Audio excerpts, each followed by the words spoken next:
শিল্প সমন্বয়ের অনলাইন কর্মসূচিতে আপনাদেরকে স্বাগত জানাই। আমাদের এবারের উপস্থাপনে আমরা অতিথি হিসাবে পেয়েছি ভারতের বিশ্বভারতী বিশ্ববিদ্যালয়ের কলা ভবন পরিচালিত Binod Behari Mukherjee archives and research সেন্টারের documentation and archival officer doctor Sampurna চক্রবর্তীকে। আমরা মনে করি শিল্পকর্মের সংরক্ষণ ও শিল্প শিক্ষা বিষয়ে একজন বিশেষজ্ঞ ডক্টর সম্পূর্ণা চক্রবর্তীকে শিল্প সমন্বয়ের এই কার্যক্রমে একজন উপস্থাপক হিসেবে পেয়ে আমরা সৌভাগ্যবান ও উপকৃত বোধ করছি। ডক্টর সম্পূর্ণা চক্রবর্তী একজন শিল্প ইতিহাসবিদ এবং সংরক্ষণ বিশেষজ্ঞ। তিনি ঊনবিংশ ও বিংশ শতাব্দীর ভারতবর্ষে শিল্প শিক্ষা প্রতিষ্ঠানের ইতিহাস, শিক্ষণ প্রণালী ও সংরক্ষণ বিজ্ঞান বিষয়ে দীর্ঘকাল ধরে গবেষণা ও প্রত্যক্ষ কার্যক্রমের সঙ্গে যুক্ত রয়েছেন। তার লিখিত এই সব বিষয়ে নিবন্ধ ও শিল্প প্রদর্শনীর সমালোচনামূলক ও গবেষণামূলক প্রবন্ধ বিভিন্ন গুরুত্বপূর্ণ পত্র পত্রিকায় নিয়মিত প্রকাশিত হয়ে আসছে। আমরা মনে করি উল্লিখিত বিষয়গুলিতে ডক্টর সম্পূর্ণা চক্রবর্তীর জ্ঞান ও অভিজ্ঞতা আমাদের জন্য প্রাসঙ্গিক ও উপকারী হবে। ডক্টর সম্পূর্ণা চক্রবর্তীর আজকের উপস্থাপনটির শিরোনাম বাংলার প্রাতিষ্ঠানিক শিল্প শিক্ষার ইতিহাস এবং ভবিষ্যৎ কিছু প্রশ্ন। নমস্কার। শিল্প সমন্বয়কে আমি আমার আন্তরিক কৃতজ্ঞতা জানাই। আজকের এই পর্বে আমাকে আমার গবেষণার কিছু অংশ উপস্থাপনা করার এই সুযোগ পেয়ে আমি আপ্লুত এবং শিল্প সমন্বয়ের সাথে যুক্ত সকলের কাছে আমি কৃতজ্ঞ। আজকের আমাদের এই পর্বের আলোচনার বিষয় বাংলার শিল্প শিক্ষার ইতিহাস এবং ভবিষ্যতের কিছু প্রশ্ন। শিল্প শিক্ষার ইতিহাস এমনই একটা বিষয় যেটা সাধারণত আমরা আমাদের শিল্প ইতিহাস চর্চায় ক্লাসরুমের আলোচনায় পড়াই না বা পড়ি না। আহ প্রথমেই প্রশ্ন করা যেতে পারে যে কেন? কারণ আমরা যখন ঊনবিংশ শতাব্দীর গোড়ায় এসে যে ইতিহাসটা দেখি, আমরা শুরু করি ইউরোপিয়ান ট্রাভেলার্স আর্টিস্ট, তাদের কাজ, তারা কিভাবে ডকুমেন্টেশন করছে। তারপরে আমরা চলে যাই কোম্পানি পেন্টিং এ। তারপরে আমরা আলোচনা করি রবি বর্মার কাজ নিয়ে, অমৃতা শেরগিলের কাজ নিয়ে। তারপরেই আমরা ঢুকে যাই বেঙ্গল স্কুলে। এইটা একটা খুব সিম্পলিফাইড ক্রোনোলজি, যেটা আমরা আর্ট হিস্ট্রি ক্লাসে উম চর্চা করে থাকি। ঠিক এরই মাঝখানে কিন্তু আমাদের শিল্প শিক্ষার ইতিহাসটা লুকিয়ে আছে, যেটা আলোচনা করার প্রয়োজন আমাদের বাংলার শিল্পের আধুনিকতাটা আলোচনা করার জন্য। এই ইতিহাসটা শুরু হয় 1850 থেকে ভারতবর্ষে।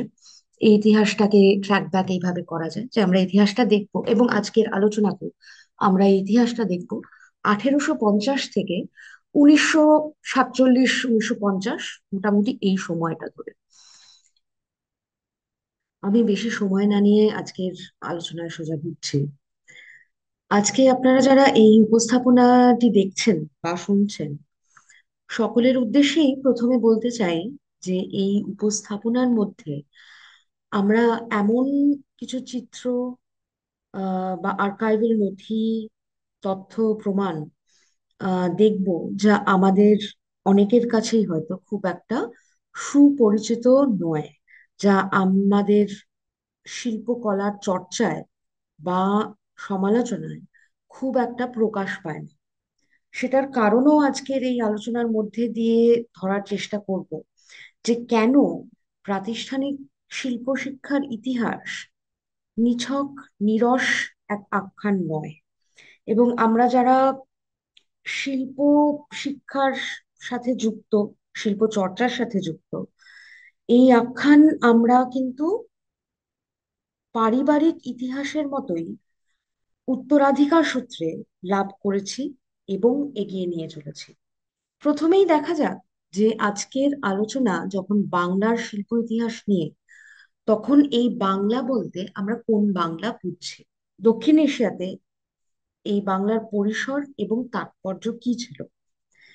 যে মানচিত্রটি আপনারা দেখছেন, এটি 1813 সালে আঁকা। এর পরিসর চিহ্নিত করা যায় মুঘল বাংলা এবং পরবর্তীকালে ঔপনিবেশিক ভারতের, যাকে আমরা বাংলা বেঙ্গল প্রেসিডেন্সি স্বরূপ চিহ্নিত করি।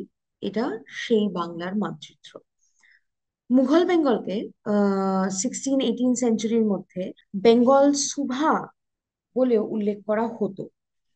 এবং আহ, আমরা আমাদের সকলের কাছেই এটা জানা যে এই সমগ্র এলাকা গঠিত যে চিত্র, উম, আমরা সেটা দেখছি এখন, যেটা ওয়েস্ট বেঙ্গল, বাংলাদেশ, বিহার, ঝাড়খণ্ড, ওড়িশা, এই সমগ্র আহ, রাজ্য দেশগুলো নিয়ে কিন্তু এই বাংলা। এই তথ্যটি উল্লেখ করার কারণ হচ্ছে যে এই অঞ্চলের শৈল্পিক এবং বাণিজ্যিক প্রভাব তুলে ধরার কারণে। আহ, একাধিক ঐতিহাসিকদের মতে আহ, এই একত্রিত বাংলা ছিল এশিয়ার মধ্যে সর্বোচ্চ আমদানির উৎস। ইতিহাসবিদরা আহ, এই বাংলাকে প্রোটো ইন্ডাস্ট্রিয়ালাইজেশনের এক খুব গুরুত্বপূর্ণ ঘাঁটি হিসেবে চিহ্নিত করেছিল। এই সময়টায় দেখা যেত যে ডাচ কলোনিয়ালিজম, এদের ক্ষেত্রে বাংলা, এশিয়ার মধ্যে 40% ইম্পোর্ট হতো এই বাংলা থেকে। এবং সেটা মূলত হতো টেক্সটাইল এবং শিপ বিল্ডিং এর মাধ্যমে, নৌকো বানানো এবং তাঁত ইন্ডাস্ট্রির মাধ্যমে। এবং এটা একটি খুব গুরুত্বপূর্ণ ইন্ডাস্ট্রিয়াল বেস ছিল ইউরোপিয়ান কলোনাইজেশনের জন্য। এই ইতিহাসটা খুবই লেয়ার্ড এবং একাধিক দিক আছে এই ইতিহাসটা বোঝার জন্য। আমি আজকের আলোচনার সুবিধার্থে কয়েকটা ভাগ করেছি। আমি আমার গবেষণার মধ্যে দিয়ে দেখতে পেয়েছি যে একদম প্রাথমিকভাবে এই 100 বছরের প্রাতিষ্ঠানিক শিল্প ইতিহাসকে বোঝার জন্য তিনটে পর্যায়ে আমরা ভাগ করে নিতে পারি। প্রথম পর্যায় হচ্ছে আর্ট অ্যাজ ইন্ডাস্ট্রি। হ্যাঁ, যে আহ, শিল্প কিভাবে কারখানা জাতীয় হয়ে উঠলো এবং তার কি ইম্প্যাক্ট আমাদের এখনকার শিল্প চর্চার মধ্যে পড়ে, এখনকার প্রাতিষ্ঠানিক শিল্প চর্চার মধ্যে পড়ে, এটা আমাদের বুঝতে সাহায্য করবে। তার পরবর্তী অধ্যায়ে আহ এই এই আর্ট ইজ ইন্ডাস্ট্রিটা আমরা দেখতে পারি, এই ইতিহাসটা গড়ে উঠছে 1850 থেকে আগামী তার 40-50 বছর পর্যন্ত। এই আর্ট অ্যাজ ইন্ডাস্ট্রি বলতে আমরা কি বুঝছি, আমরা এই এই প্রাথমিক ইতিহাসটার মধ্যে দিয়ে এটা ধরা পড়বে। তার পরবর্তী পর্যায়ে হচ্ছে আর্ট এজ প্রফেশন। শিল্প একটি প্রফেশন, আধুনিক প্রফেশন কিভাবে হয়ে উঠতে পারে বা হয়ে উঠেছেন, এবং আমরা তার মধ্যে কিভাবে জড়িত, আমরা কিভাবে সেটাকে প্র্যাকটিস করি, আমরা সেটা কিছুটা বুঝতে পারবো, সেটার ইতিহাসটা কিছুটা বুঝতে পারবো। এবং ফাইনাল ফেজটা হচ্ছে art as an intellectual practice. শিল্প শিল্প কিভাবে ইন্টেলেকচুয়াল প্র্যাকটিস হয়ে উঠছে, সেইটা আমরা আজকের আলোচনার মধ্যে দিয়ে হয়তো ধরতে পারবো। শিল্পের আধুনিকতার আখ্যান, যা সামগ্রিক এবং প্রচলিতভাবে শিল্পীর পদ্ধতি এবং শৈল্পিক প্র্যাকটিসের উপর নির্ভর করে ব্যাখ্যা করা হয়, সেই চর্চা একবিংশ শতাব্দীতে কতটা প্রাসঙ্গিক। দশকের পর দশক পশ্চিমী শিল্প মূল্যায়নের প্রণালী ও বিদ্যা এবং ঔপনিবেশিক প্রভাব এমনই সীমিত বিশ্লেষণ এবং প্রতীতি ধারণায় বিস্তার করছে শিল্প শিক্ষার মাধ্যমে দক্ষিণ পূর্ব এশিয়ার দেশগুলির ওপর এর প্রভাব বিস্তর। কিন্তু আধুনিক শিল্পের ব্যাখ্যা আসলে কিন্তু এত সরল নয়। শিল্প এবং শিল্পীর বর্গীকরণ, শৈল্পিক এবং শ্রেণী বৈশিষ্ট্য, আমাদের জাতীয়তাবাদ, প্রাতিষ্ঠানিক মতাদর্শ এবং পাঠ্যক্রম, শিল্প সংগ্রহের ইতিহাস, শিক্ষানীতি এবং সম্বন্ধীকরণ, যা কার্যত নির্ধারণ করে শিল্প রপ্তানির বাণিজ্য, সবটাই কিন্তু শিল্পের আধুনিকতার বিশ্লেষণের জন্য জরুরি। এখানে আপনারা যে ভাগটা দেখছেন, আহ এই ভাগটা আমি করেছি আপনাদের কে ব্যাখ্যা করার জন্য যে শিল্প শিক্ষাবিদ্যার সাথে আমাদের এই মুহূর্তে আরো কোন বিষয়গুলো জড়িত। এই শিক্ষাবিদ্যার ইতিহাসটা না জানলে আমরা প্রাতিষ্ঠানিক বিবর্তন বুঝতে পারবো না। আমরা পাঠ্যক্রম এবং তার এভলিউশন এবং একটা কোর্স স্ট্রাকচারে আমরা কোন উপাদানগুলো রাখি, ছাত্রছাত্রীদের কি পড়াই, কেন পড়াই, সেটার অবজেক্টিভ কি, এই শিক্ষার মধ্যে দিয়ে আমরা কি কমার্সকে ধরার চেষ্টা করছি, একটা মার্কেটকে ধরার চেষ্টা করছি, না আমরা শুধুই একটা ইন্টেলেকচুয়াল প্র্যাকটিসের দিকে এগিয়ে যাওয়ার চেষ্টা করছি। এবং শিল্প কি শুধুই একটা অনুশীলনের জায়গা, একটা ক্রাফটের জায়গা, নাকি একটা ইন্টেলেকচুয়াল প্র্যাকটিসের জায়গা? এই দ্বন্দ্বগুলো কিন্তু ক্রমশ এবং আমাদের মধ্যে চলছে। আমরা যারা এই প্র্যাকটিস এবং প্যাডাগজিক প্র্যাকটিসের মধ্যে জড়িত, আমরা কিন্তু সমানেই এই প্রশ্নগুলো নিজেদের মধ্যে করে থাকি। এই প্রশ্নগুলোর উত্তর কিন্তু অনেকটাই এই শিল্প শিক্ষার বিদ্যার এবং প্রাতিষ্ঠানিক ইতিহাসের মধ্যে লুকিয়ে আছে। দ্বিতীয় ঘটনা হলো, ঔপনিবেশিক শিল্প শিক্ষার নীতির মূল উদ্দেশ্য ছিল আমাদের দেশের বৈচিত্র্যময় সাংস্কৃতিক পরিচয়কে স্থানান্তরিত করা এবং দেশে একটি অভিন্ন শৈল্পিক দক্ষতা তৈরি করা, যা বাণিজ্যিক কার্যক্ষমতার জন্য মানব সম্পদের স্থির প্রভাবও প্রদান করবে। আমি এখানে যে ডিভিশন গুলো করেছি, এই ডিভিশন গুলো করার কারণ হচ্ছে যাতে আমরা আমাদের ভাবনাটা, আমাদের চিন্তাটা আর একটু পরিষ্কার ভাবে একটা ব্রেকডাউন করা যায়, যেখানে আমরা যখন আমাদের রোজকার শৈল্পিক আলোচনার মধ্যে তর্ক করি, আমরা একাধিকবার এই আলোচনা করে থাকি যে কারুশিল্প এবং চারুকলার মধ্যে ভাগ যে আমরা করে থাকি, এটা একটা প্রাতিষ্ঠানিক ভাগ। এটা কিন্তু প্র্যাকটিসের ভাগ নয়।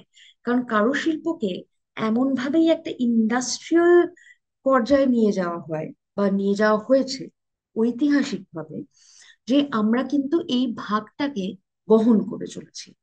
কিন্তু এই ভাগটার জাস্টিফিকেশন কি, এই ভাগটার রেলিভেন্স কি, আমাদের কিন্তু সেটা হয়তো একটু ভাবার জায়গা তৈরি করা যেতে পারে, সেই সময় হয়েছে। এই ভাগটা আমি রেখেছি এই কারণে, যাতে আমরা এই ইতিহাসটা জানতে পারলে হয়তো আমরা বুঝতে পারবো যে এই ভাগটা খুব একটা সরল ভাগ নয়। এইখান থেকে আরো একটা চর্চার জায়গা উঠে আসে যে আমরা যখন শিল্পের আধুনিকতা নিয়ে, আমাদের দেশের শিল্পের আধুনিকতা নিয়ে আলোচনা করি, আমরা ভীষণভাবেই শৈল্পিক গুণাগুণ নিয়ে আলোচনা করি, চিত্রের ফর্মালিজম নিয়ে আলোচনা করি। কিন্তু আমাদের আধুনিকতা কিন্তু ঔপনিবেশবাদের সূত্র দিয়ে তৈরি হয়েছে, যেখানে এই আধুনিকতা শুধু সরল আধুনিকতা নয়, এই আধুনিকতা তৈরি হচ্ছে আহ নিজেদের একটা ন্যাশনাল আইডেন্টিটি তৈরি করার প্রয়াসে। সেই জন্য যখন আমরা ওয়েস্টার্ন আর্টের কিছু এক্সাম্পল দিয়ে আমাদের আধুনিকতা জাস্টিফাই করি, সেখানে খুব স্বাভাবিকভাবেই কিছু গ্যাপ থেকে যায় আলোচনার মধ্যে। আরেকটি দিক হচ্ছে, যেটা আমি এখানে উল্লেখ করছি, সেটা হচ্ছে কারখানাজাত ধারণামূলক। এইটা নিয়ে আমাদের অনেক দ্বন্দ্ব আছে যে শিল্প ইন্ডাস্ট্রিয়াল হলে কি সেটা শিল্প নয়, unless it is an intellectual practice.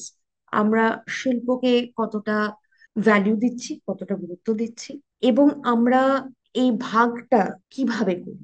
এই ভাগটা আমরা ভীষণ প্রাতিষ্ঠানিক ভাবে করি। এই প্রাতিষ্ঠানিক ভাগটা বোঝার জন্যই কিন্তু শিল্প শিক্ষার ইতিহাসটা জানা খুব দরকার। এবং আমরা এই ভাগটাকে এস্টাবলিশ করেছি আমরা যখন শিল্প আহ, ইতিহাস চর্চা করি।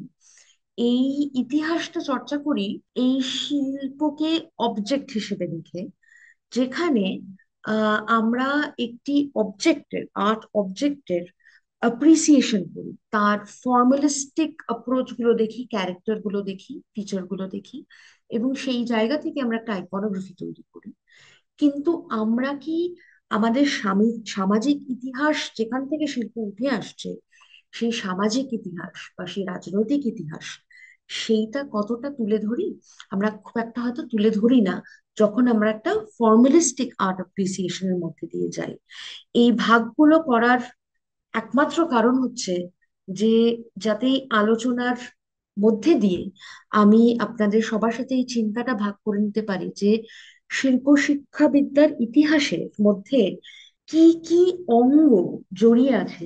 যখন আমরা শিল্পবিদ্যা শিক্ষার ইতিহাসটা জানবো না, এই আহ গভীরে ঢুকে থাকা কিছু প্র্যাকটিস, প্রাতিষ্ঠানিক প্র্যাকটিস, আমরা কিন্তু নিজেরা চিহ্নিত করতে পারবো না। যে আমরা খুব সরলভাবেই অনেক সময় অনেক আলোচনা করে থাকি, আমরা অনেক সময় ভাবি না যে এই প্রাতিষ্ঠানিক ইতিহাসের মধ্যে অনেক ধরনের রাজনীতি কাজ করেছিল, এবং সেটা অ্যাক্রস জেনারেশন আমরা রিপিট করে চলছি। 19 শতকের মাঝামাঝি সময় থেকে এই ঔপনিবেশিক শিক্ষা ব্যবস্থা ভারতের পরম্পরাগত এবং প্রচলিত শিক্ষা ব্যবস্থায় একটি ফাটল সৃষ্টি করে। এই প্রণালীটি মূলত গঠিত হয়েছিল ব্যবহারিক জ্ঞান এবং উন্নত দক্ষতার নিরিখে, যা ব্রিটিশ শিল্প শিক্ষার প্রতিরূপ হয়ে উঠতে পারে। তাই আজকের এই আলোচনায় আমি এই ইতিহাসটার শুরু থেকে শুরু করছি, যেটা মোটামুটি 1850 সাল। আমাদের সামনে যে চিত্রগুলো রয়েছে, আমাদের ডান হাতে যে দুটি ইলাস্ট্রেশন রয়েছে, চোখ এবং কানের, এবং তার নিচে একটি অর্নামেন্টাল স্ক্রোলের একটা ড্রয়িং, এইগুলো ভারতবর্ষের প্রথম আর্ট স্কুল, যেটা মাদ্রাসে স্থাপিত হয়েছিল, সেই আর্ট স্কুলের স্টুডেন্টদের কিছু কাজ। 1854 সালে শিক্ষা প্রেরণে, যেটা আমরা এডুকেশন ডিসপ্যাচ অফ 1854 নামে জানি, বিশেষভাবে সেখানে উল্লেখ করা হয়েছে মাদ্রাসের এই হান্টার্স আর্ট স্কুলের কথা। এটিকে ভারতবর্ষে শিল্প ও নকশার স্কুলের জন্য একটি প্রত্নরূপ হিসেবে উল্লেখ করা হয়। Madras art school of art, বর্তমানে এটির নাম হচ্ছে government college of art Chennai, এটি 1লা মে 1850 সালে প্রতিষ্ঠিত হয়েছে। ডক্টর আলেকজান্ডার হান্টার মাদ্রাজ স্কুলের প্রতিষ্ঠা করেন, এবং তিনি এই স্কুলের প্রথম অধ্যক্ষ। তিনি মাদ্রাজ প্রেসিডেন্সির আবাসিক সার্জনও ছিলেন। Hunter Indian journal of art, science and manufacturers নামে একটি মাসিক পত্রিকা প্রকাশ করতেন, যেখানে মাদ্রাজ স্কুল অফ আর্টের শিল্প প্রশিক্ষণের মডিউলগুলি প্রবর্তন করতেন। জার্নালের নথিপত্রের সূত্রে আসন্ন প্রাতিষ্ঠানিক শিল্প পাঠ্যক্রম ছিল clay modelling, live casting, চিজেলিং, marbling এবং অ্যালাবাস্টারের ভাস্কর্য প্রশিক্ষণ। তার সাথে ছিল সমস্ত শিল্পের ভিত্তি, যা হচ্ছে পেন্সিল এবং কলমে আঁকার প্রাথমিক শিক্ষা, পেন্সিল স্টাডি এবং pen and drawing and study. এবং এর সাথে ছিল জল রং, ডিস্টেম্পার এবং তৈলচিত্রের প্রশিক্ষণ, কাঠ খোদাই, লিথোগ্রাফি, এচিং এবং কপার প্লেট খোদাই। এটা থেকে একটা আন্দাজ করা যেতে পারে, নিশ্চিত করা যেতে পারে যে এই মুহূর্ত থেকেই ভারত উপমহাদেশে শিল্প চর্চার প্রাতিষ্ঠানিক শ্রেণীকরণ চারুকলার শিক্ষামূলক কর্মসূচিতে প্রবেশ করে। মোটামুটি মানে এই পাঠ্যক্রমের প্রয়োগ হয় পরবর্তী প্রায় সমস্ত সরকারি আর্ট স্কুলে, যেরকম কলকাতা, বম্বে, লাহোর এর সাথে আরো কিছু আঞ্চলিক শিল্প প্রতিষ্ঠানেও এই কারিকুলাম স্ট্রাকচার আমরা ক্রমশ দেখতে পাই। এই শিক্ষানীতি মূলত লন্ডনের সাউথ কেনজিংটন স্কুল অফ ডিজাইনের প্রাতিষ্ঠানিক দর্শন থেকে কিছুটা গঠিত। সেই ইতিহাসটা কিরকম, এবার সেটাই যাচ্ছি। যে এই এই স্লাইডের বাঁ হাতে যে একটা ছবি দেখছেন, রঙিন ছবি, এই ছবিটি একটি এক্সিবিশন হয়েছিল লন্ডনে 1851 সালে, দ্য গ্রেট এক্সিবিশন বলে। সেই এক্সিবিশনের ইন্ডিয়ান কোর্টটা কিরকম ছিল সেইটার একটি চিত্র। এবং মাঝখানে আরেকটি চিত্র আছে যেখানে অলমোস্ট স্টিল লাইফ স্টাডির মতো দেখবেন মুকুট পালক এবং আরো অনেকগুলো সিলভার এবং মেটালার্জির কাজ। এইটা আরেকটি চিত্র যেটা এই গ্রেট এক্সিবিশনের ভারতবর্ষ থেকে নিয়ে যাওয়া কিছু শিল্পদ্রব্যের ডিসপ্লের একটি লিথোগ্রাফ। এই আলোচনা এই কারণে আসছি তারপরেই, কারণ এই ঔপনিবেশিক শিক্ষা ব্যবস্থার মূলে কিন্তু শিল্প সংগ্রহের ইতিহাস এবং বিশ্বের শিল্প মেলার ইতিহাস খুব গুরুত্বপূর্ণ। যেটা আলোচনার একদম শুরুতেই বলেছি যে কিভাবে কালেকশন হিস্ট্রি না জানলে, এক্সিবিশন হিস্ট্রি না জানলে আমরা আমাদের শিল্প শিক্ষার ইতিহাসটা সঠিকভাবে হয়তো বুঝতে পারবো না। সেই জন্য এখানে এই এই এক্সিবিশনটার কথা উল্লেখ করছি, এই আলোচনা করছি, কারণ এটি খুব গুরুত্বপূর্ণভাবে আমাদের মিউজিয়াম ফরমেশন এবং কারিকুলাম ফরমেশনের সাথে জড়িত। 1951 সালে এই এক্সিবিশনটি দ্য গ্রেট এক্সিবিশন হয়। এই গ্রেট এক্সিবিশনটার পুরো নামটা হচ্ছে the great exhibition of the works of industry of all Nations, যেটি লন্ডনের ক্রিস্টাল ক্রিস্টাল প্যালেসে হয়েছিল। এটি একটি শৈল্পিক এবং উপাদান বিনিময়ের কেন্দ্রস্থল হয়ে ওঠে ভারত এবং ব্রিটেনের মধ্যে, যা অবশেষে পাঠ্যক্রমের আকার দিয়েছিল লন্ডনের সাউথ কেনজিংটন স্কুল অফ আর্ট। এই যে কালেকশন ইন্ডিয়া ইন্ডিয়া থেকে এবং পৃথিবীর আরো অনেকগুলো দেশ থেকে তাদের শিল্পদ্রব্যের সামগ্রীর যে কালেকশন এই গ্রেট এক্সিবিশনে গিয়েছিল, সেইটা থেকে অর্নামেন্টাল ডিজাইন এবং ডিজাইন স্কুল তৈরি করার একটা তোড়জোড় হয়। সেখান থেকেই কিন্তু এখন যেটাকে আমরা ভিক্টোরিয়ান অ্যালবার্ট মিউজিয়াম বলে জানি, সেটার কোর কালেকশন এই মিউজিয়াম এই এক্সিবিশনের যাবতীয় দ্রব্য থেকে এই মিউজিয়ামের কোর কালেকশন তৈরি হয়। এই কালেকশনের উপর বেস করে তৈরি হয় এই সাউথ কেনজিংটন স্কুল অফ আর্টের design curriculum, design educational curriculum, যেটা আমরা পরবর্তীকালে দেখতে পাবো যে যখন ভারতবর্ষে আর্ট স্কুল স্থাপন হচ্ছে, প্রত্যেকটি আর্ট স্কুলের সাথে ইন্ডাস্ট্রিয়াল আর্ট এবং ইন্ডাস্ট্রিয়াল ডিজাইনের ভীষণভাবে একটা নিবিড় সম্পর্ক তৈরি হচ্ছে। এইটাই হচ্ছে আমাদের একদম ইতিহাসের বা শিল্প শিক্ষার ইতিহাসের একদম গোড়ার রূপ। একটা আন্দাজ দেওয়ার জন্য আপনাদের দেখায় যে এই যে department of science science and arts, যে ডিপার্টমেন্টটা সাউথ কেনজিংটন স্কুল অফ আর্টের, সেখানে যখন সিলেবাস তৈরি হচ্ছে আর্ট এডুকেশনের, আমরা দেখতে পাচ্ছি যে কিভাবে ডিপার্টমেন্টাল ডিভিশন গুলো হচ্ছে। ড্রয়িং একটা ডিভিশন, পেন্টিং একটা ডিভিশন, মডেলিং একটা ডিভিশন এবং কম্পোজিশন এন্ড ডিজাইন একটা ডিভিশন।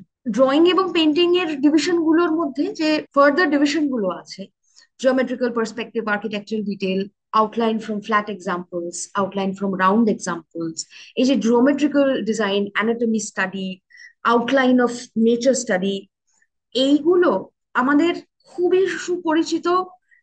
আমরা আমাদের নিজেদের প্রতিষ্ঠানে এগুলো আমরা ছাত্র হিসেবে নিজেরা এইগুলো চর্চা করেছি, আমাদের শেখানো হয়েছে এবং পরবর্তী সময়ে আমরা আমাদের ছাত্রছাত্রীদের এই ফাউন্ডেশনাল কোর্সের মাধ্যমে কিন্তু এইগুলোর মাধ্যমেই কিন্তু ফাউন্ডেশন কোর্সটা তৈরি করি। কিন্তু এইটার শুরু কিন্তু এই 54-55 এই সময় থেকে।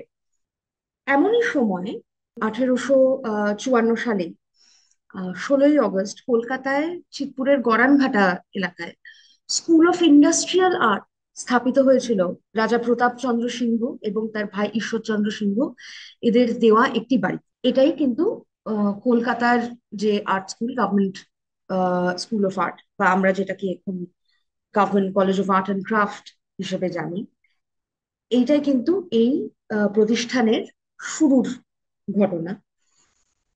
ব্রিটিশ ইস্ট ইন্ডিয়া কোম্পানির কর্তৃত্বে আনুষ্ঠানিকভাবে ব্রিটিশ ক্রাউনের কাছে হস্তান্তর করা হয়েছিল, যা 1858 সালে সিপাহী বিদ্রোহের পর ভারতে ব্রিটিশ সরকারের শাসন প্রতিষ্ঠা করে। হস্তান্তরের সাথে বাংলায় শিল্প শিক্ষার ভবিষ্যৎ, যা সরকার আনুষ্ঠানিকভাবে 1862-63 সালে ক্ষমতা গ্রহণ করার পর এবং নিয়ন্ত্রণ নিয়ে আসে পাবলিক ইনস্ট্রাকশন বিভাগের। ইস্ট ইন্ডিয়া কোম্পানি থেকে যখন officially British government take over করে। তখন কিন্তু এই পাবলিক ইনস্ট্রাকশন বিভাগের গভর্নমেন্ট সেকশনটা তৈরি হয়। এই পাবলিক ইনস্ট্রাকশনের আন্ডারে 1864 সালে এইচ লক প্রথম অধ্যক্ষ হিসেবে দায়িত্ব গ্রহণ করেন এবং আর্ট স্কুলটি government school of art Kolkata নামে পরিচিত লাভ করে। এবং আমরা এই আমাদের সামনে যে চিত্রগুলো দেখছি, এগুলো একদম গোড়ার সময়ের গভর্নমেন্ট আর্ট কলেজ, যে নাম ছিল স্কুল অফ ইন্ডাস্ট্রিয়াল আর্ট, সেই সময়ের স্টুডেন্টদের এই প্রথম আমাদের বাঁ থেকে, বাঁ এবং তার মাঝামাঝি যে মাঝখানের যে আহ, চিত্রটা, এই দুটো কাজ, এই দুটো ইলাস্ট্রেশন সেই সময়ের একদম প্রাথমিক স্তরের ছাত্রদের কাজ। এখান থেকে আমরা একটা আন্দাজ করতে পারি যে কি ধরনের ছবি এই সময় আঁকা হচ্ছে, কি ধরনের স্টাডি করানো হচ্ছে, কি ধরনের কাজ একটা আর্ট স্কুল করতে চেয়েছিল এই 1864 ছেষট্টি সাল না। এটাই হচ্ছে শুরু।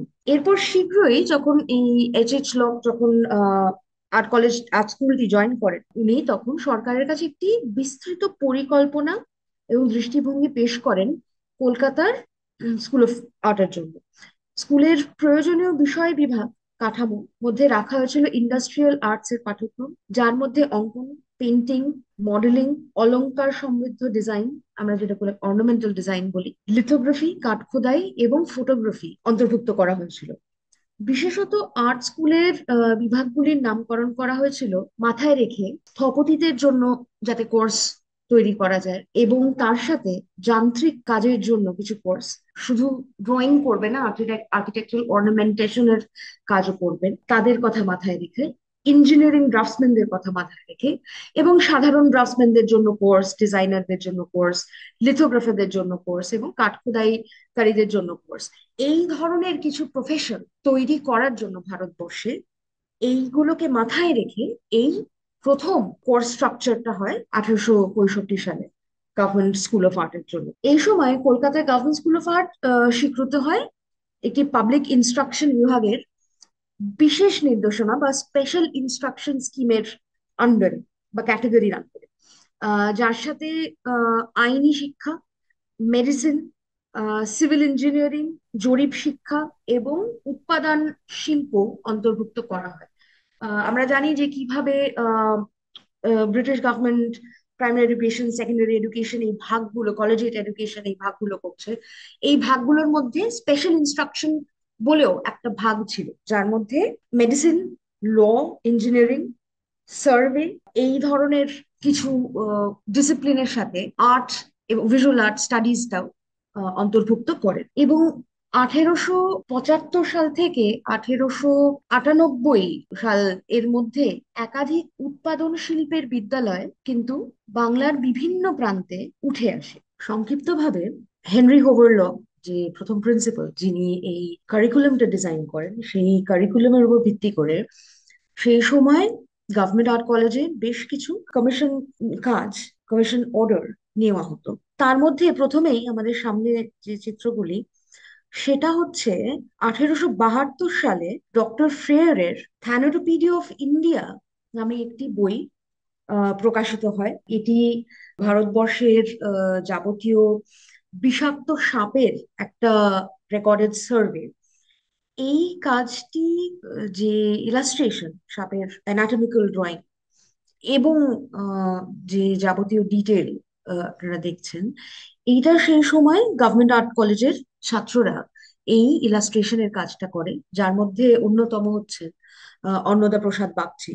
ওনার যে ধরনের দক্ষতা, ড্রয়িং এর দক্ষতা অর্জন উনি করেছেন, সেই সময় ওনার ড্রয়িংকে ভীষণ গুরুত্বপূর্ণ মনে করা হতো, এবং এই ড্রয়িং এর মাধ্যমে উনি একটা গভর্নমেন্ট আর্ট কলেজের যে কারণে গভর্নমেন্ট আর্ট কলেজের শিক্ষানীতি সিগনিফিকেন্স, এই রিয়েলিস্টিক ড্রয়িং করার একটা নতুন স্ট্যান্ডার্ড ভারতবর্ষ উনি তৈরি করেছিলেন। আমরা আমাদের চোখের সামনে দেখতে পাচ্ছি যে ওনার করা যে anatomical drawing as well as সাপের গায়ের যে টেক্সচার, যে ডিটেলের কাজ, এইটা এই সময় গভর্নমেন্ট আর্ট কলেজের কমিশন কাজের মধ্যে একটি ভীষণ সাকসেসফুল কমিশন কাজ হিসেবে ধরা হয়। এবং গভর্নমেন্ট আর্ট কলেজের ছাত্রদের এই স্কিল এইখান থেকেই সে সেই এই স্কিল প্রাধান্য পেতে শুরু করে। তার সাথে আরো দুটি নমুনা সামনে রাখছি এই ধরনের কমিশন কাজের। 1865 সালে গভর্নমেন্ট আর্ট কলেজ যখন সবে হেনরি ওরলক এসেছেন, সেই সময় যখন জাস্ট এই কারিকুলামের কে কেন্দ্র করে পড়াশোনা শুরু হচ্ছে, তখন ফোর্ট উইলিয়াম, কলকাতার যে ফোর্ট উইলিয়াম যে অঞ্চল, সেইখানে একটি চার্চ, সেন্ট পিটার্স চার্চের ইন্টিরিয়ারের কাজ করার, আর্কিটেকচারাল ইন্টিরিয়ারের কাজ করার কমিশন গভর্নমেন্ট আর্ট কলেজ পান। এবং আমরা দেখতে পাই যে এই সময়ের যে ধরনের স্টেন গ্লাসের কাজ হচ্ছে, বা এই আপনারা দেখতে পাবেন যে জানলার আশেপাশে যে কারুকার্য, স্যানিটারি উইন্ডোজ, এই ধরনের কাজ তখন গভর্নমেন্ট আর্ট কলেজে শেখানো হচ্ছে। ঔপনিবেশিক সময়ের কলকাতা শহরের যে যাবতীয় আর্কিটেকচারাল সিগনিফিকেন্স এবং ডিস্টিংক্ট আর্কিটেকচারাল ক্যারেক্টার আমরা দেখতে পাই, সেইটাকে ভিত্তি করে কাজ তখন ছাত্রদের শেখানো হচ্ছে। আরেকটি কমিশন, সেটা খুব ভীষণ গুরুত্বপূর্ণ, খুব বড় একটি আর্ট হিস্টোরিক্যাল সার্ভে বলা যায়, 1875 সালে। সেটা হচ্ছে রাজেন্দ্রলাল মিত্রর তত্ত্বাবধানে একটা এক্সটেন্সিভ রিসার্চ সার্ভে এবং ডকুমেন্টেশনের কাজ হয়, একটা গবেষণার কাজ হয়, যেখানে উড়িষ্যার যাবতীয় মন্দির স্ট্রাকচার, টেম্পল আর্কিটেকচার কে ডকুমেন্টেশন করা হয়, সেগুলো সার্ভে করা হয়, সেগুলো আর্কিটেকচারাল ড্রয়িং ডেভেলপ করা হয়, এবং এসেনশিয়ালি টেম্পল আর্কিটেকচার স্টাডি করা হয় উড়িষ্যা। এটি যেমন আর্ট স্কিলের জায়গা থেকে, যেখানে স্টুডেন্টরা টেম্পল আর্কিটেকচার স্টাডি করছে, স্কেলিং শিখছে, আঁকতে শিখছে, তার সাথে শুরু হচ্ছে যে মন্দির থেকে মন্দিরের কারুকার্যর স্টাডি, মূর্তির স্টাডি, এবং এখান থেকে তৈরি হচ্ছে আর্ট হিস্টোরিক্যাল ডেটা এবং মেটেরিয়ালকে একত্রিত করা, আর্ট হিস্টোরিক্যাল নলেজ কে এক জায়গায় নিয়ে আসা। যদিও এই ধরনের এরকম এক্সটেন্সিভ স্টাডি পরবর্তীকালে আমরা দেখতে পাই, আবার যখন অজন্তার কপির কাজ যখন হয়, যখন নন্দলাল বসু যান লিডি হ্যারিংহ্যামের সাথে, আবার আমরা দেখতে পারি যে ওই ধরনের ডকুমেন্টেশনের কাজ হচ্ছে পাবলিকেশনের জন্য।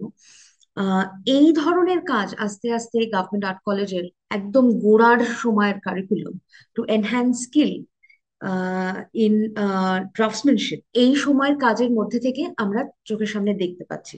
সেই জন্য, এবং এখানে আরেকটা জিনিস আমাদের হয়তো খেয়াল করা দরকার, যে যেটা একদম প্রথমে বলেছিলাম, যে আর্ট এজ ইন্ডাস্ট্রি, এই যে ফেসটা আমরা এই ধরনের কাজের মাধ্যমে দিয়ে দেখতে পাচ্ছি, যে এই illustration, architectural decoration, scaling, survey, এগুলো শেখা যাতে বিভিন্ন প্রফেশনাল স্কোপ তৈরি করা যায়, যেখানে শিল্পীরা তাদের স্কিলের মাধ্যমে এই ধরনের কাজ ভারতবর্ষে তৈরি করতে পারে। এই ইন্ডাস্ট্রির জায়গা থেকে পরবর্তী একটি খুব গুরুত্বপূর্ণ ঘটনা উল্লেখ করছি, যে ইন্ডাস্ট্রির গুরুত্ব আমাদের শিল্প শিক্ষা ব্যবস্থার সাথে কেন ওতপ্রোতভাবে জড়িত এবং ভীষণভাবে গুরুত্বপূর্ণ বোঝা আমাদের সবার জন্য, যে ইন্ডাস্ট্রিয়ালাইজেশন ছাড়া আমরা শিল্পে আধুনিকতার আলোচনায় ঢুকতে পারবো না। সেটা কেন? এটা 1883-84 সালে ঘটনা, যেখানে উম একদম এই বেঙ্গল প্রেসিডেন্সি তখনও তো, মানে ব্রিটিশ সাম্রাজ্যের রাজধানী, একটি বৃহৎ আন্তর্জাতিক শিল্প বাণিজ্য মেলা আয়োজন করা হয়েছিল, যাকে দ্য ক্যালকাটা ইন্টারন্যাশনাল এক্সিবিশন নামে জানা যায়। প্রায় ওই আগে যে গ্রেট এক্সিবিশন এর কথা বললাম 1851 সালের, প্রায় সেই স্কেলের এবং সেই উচ্চাকাঙ্ক্ষার রূপ মেলানোর আশায় কলকাতাকে প্রাধান্য দেওয়ার জন্য এই আন্তর্জাতিক এক্সিবিশনটা কলকাতায় স্থাপিত হয়। এবং এইটাই হয় ময়দান চত্বরে। মানে ছবিটা, বাঁ হাতের ছবিটা দেখলে বুঝতে পারবেন যে বাঁ হাতের ছবির একদম ডান দিকের কোণায় যে একটা হোয়াইট স্ট্রাকচার দেখতে পাচ্ছি, ওটাই কিন্তু ইন্ডিয়ান মিউজিয়াম। মাঝখান দিয়ে যাচ্ছে চৌরঙ্গি রাস্তা, এবং চৌরঙ্গি রাস্তার উল্টো দিকেই কিন্তু ময়দান। এবং এই এক্সিবিশনের জন্য এই দেখছেন ময়দানের কতটা জুড়ে এক্সিবিশনের ক্যানোপি তৈরি করা হয়েছে।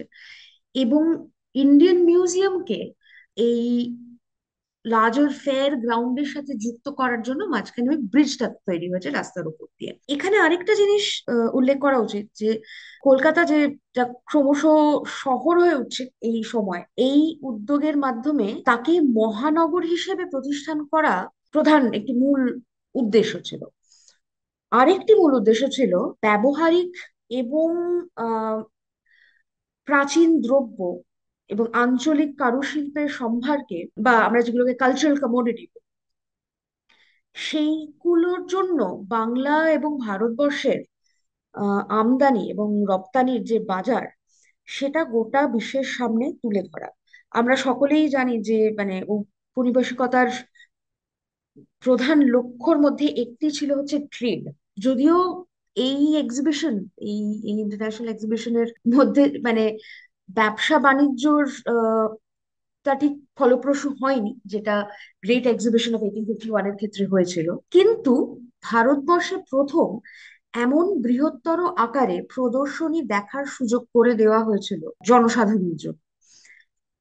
বিস্তারিত ব্যাখ্যায় না গিয়ে এইটুকু শুধু উল্লেখ করব যে এই ক্যালকাটা ইন্টারন্যাশনাল এক্সিবিশন দ্বার খুলে দিয়েছিল কিছু আলোচনার।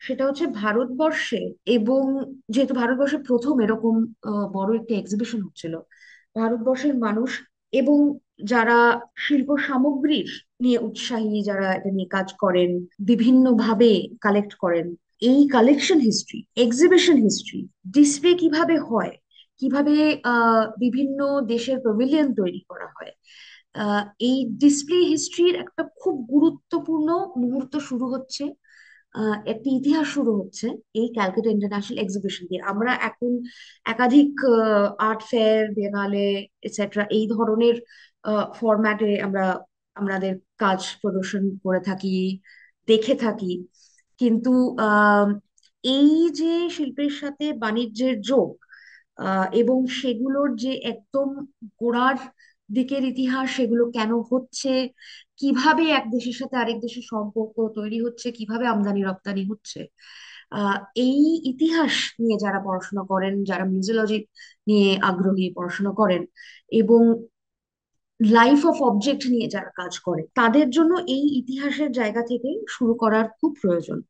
এই এই এক্সিবিশনটা ভীষণ বড় স্কেলে হয়েছিল। আমি এই এক্সিবিশনের ডিটেলে যাব না, কিন্তু আমি কিছু আম, শিল্প নমুনা, এই এক্সিবিশনের পরে কি কি হয় এবং কিছু শিল্প নমুনা আমি চেষ্টা করছি আপনাদের সাথে ভাগ করে নেওয়ার। এই এক্সিবিশনটার পরপরই একটি কনফারেন্স হয়, যেটা মোটামুটি ওই 1894 নাগাদ, যেটার নাম হচ্ছে লাহোর আর্ট কনফারেন্স। এই লাহোর আর্ট কনফারেন্সে আলোচনা করা হয়েছিল যে কিভাবে এবং কেন ভারতবর্ষে আর্ট স্কুলের রেলিভেন্স কি, প্রয়োজনীয়তা কি, এখানে কি শেখানো হয়, কি পড়ানো হচ্ছে, এবং এইটা কেন আর একটা স্টেট রান ইনস্টিটিউশন বলে এটাকে কেন আর ধরা হবে। এই ক্যালকাটা ইন্টারন্যাশনাল এক্সিবিশনটি চলার সময় শুধু বাংলা থেকে নয়, ভারতবর্ষের সব অঞ্চল থেকে এবং বিভিন্ন দেশ থেকে, পৃথিবীর বিভিন্ন দেশ থেকে একাধিক শিল্প সামগ্রী, ইন্ডাস্ট্রিয়াল টুল, মেটেরিয়াল, যাবতীয় রিসোর্স, ইন্ডাস্ট্রির তৈরি করতে যাবতীয় রিসোর্স, এই ধরনের সামগ্রীর একটা কালেকশন, এক্সটেন্সিভ কালেকশন এই এক্সিবিশনের মাধ্যমে দেখা গেছিল। বিশেষত ভারতবর্ষের ক্ষেত্রে যে ধরনের ভ্যারাইটি, বিভিন্ন অঞ্চল, দেশের বিভিন্ন প্রদেশ থেকে যে ধরনের ভ্যারাইটি অফ ক্রাফট অবজেক্ট এক জায়গায় হয়েছিল, সেখান থেকে ব্রিটিশ সরকার স্থির করেছিলেন যে একটি পাবলিকেশন, একটি জার্নাল পাবলিশ করা হবে, এবং এই জার্নালটি নাম হচ্ছে the journal of Indian art, যেটি প্রথম বেরোয় 1886 সালে। এই জার্নালের মূল উদ্দেশ্য ছিল যাবতীয় ক্রাফট অবজেক্ট কে প্রাধান্য দেওয়া, বিভিন্ন দেশের কাছে এগুলোকে পৌঁছে দেওয়া। এই জার্নালটি পরবর্তীকালে 1892 সালে এই জার্নালটির আরেকবার নাম করা হয়, তখন সেই জার্নালটিকে বলা হয় journal of Indian art and industries. এইটা, এই এই জার্নালটি হয়ে উঠেছিল ভারতীয় শিল্পকে তুলে ধরার সব থেকে গুরুত্বপূর্ণ একটি পাবলিকেশন ফরম্যাট। এইখানে আরেকটি কথা উল্লেখ করি যে আমরা জানি যে যখন বিভিন্ন এক্সিবিশন হয়, এবং ইন্ডিয়ান মিউজিয়ামেও যে ধরনের কালেকশন ছিল, প্রথমে তো শিল্পকলার কালেকশন ছিল না, এগুলো কালেকশন মূলত ছিল হচ্ছে এই ধরনের আর্টিফ্যাক্টস।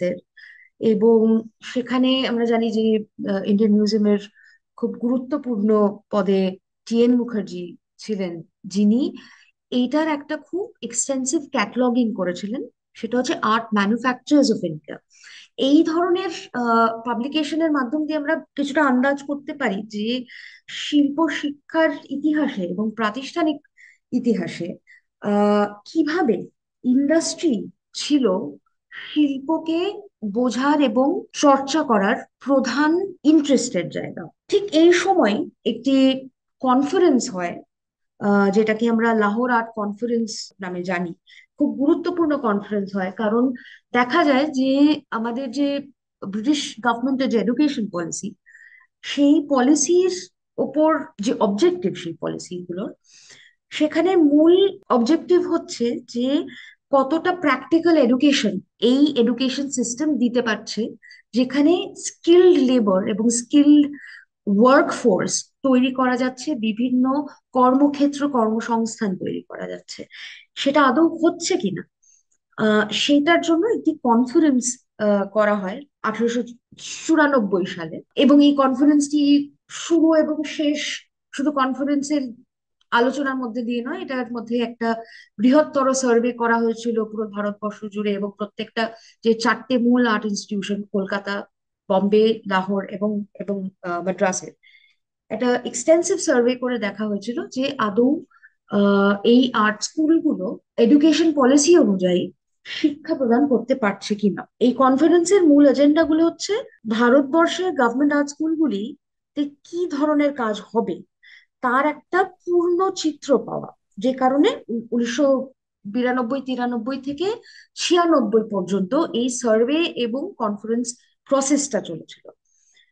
আরেকটি উদ্দেশ্য ছিল ভারতবর্ষে আর্ট স্কুলের প্রয়োজনীয়তা কি, এবং সেটার স্টেট ফান্ডেড আর হওয়া উচিত কিনা, গভর্নমেন্ট এটাকে আর ফান্ড করবে কিনা, এটা গভর্নমেন্টের পলিসি অনুযায়ী এই কাজগুলো করা যাচ্ছে কিনা, শিল্প বাণিজ্যর দিকটা কতটা উঠে আসছে, সেটা গভর্নমেন্টের যে রেভিনিউর মাধ্যমে যে এই শিক্ষা প্রতিষ্ঠানগুলোকে সাপোর্ট করা হয় সেটা কতটা ফলপ্রসূ হচ্ছে। আরেকটি এজেন্ডা ছিল এই এই কনফারেন্সের, সেটা হচ্ছে যে কিছু স্কিল, যেরকম আমরা দেখেছি আমাদের কলকাতা আর্ট স্কুলের প্রশিক্ষণেই আছে যে wood engraving, wood carving, pottery, এই ধরনের যে ম্যানুফ্যাকচার আর্টওয়্যারের ট্রেনিং, সেটা আর্ট স্কুলে আর হওয়া উচিত কিনা, নাকি এগুলো আলাদা করে দেওয়া উচিত আর্ট স্কুল থেকে। এবং আরেকটাও বিষয়ে সেই সময় গভর্নমেন্ট ডিসিশন নিতে চেয়েছিল যে প্রত্যেক শহরে যে প্রধান জাদুঘর বা সংগ্রহশালা আস্তে আস্তে তৈরি হচ্ছে, সেগুলির দায়িত্ব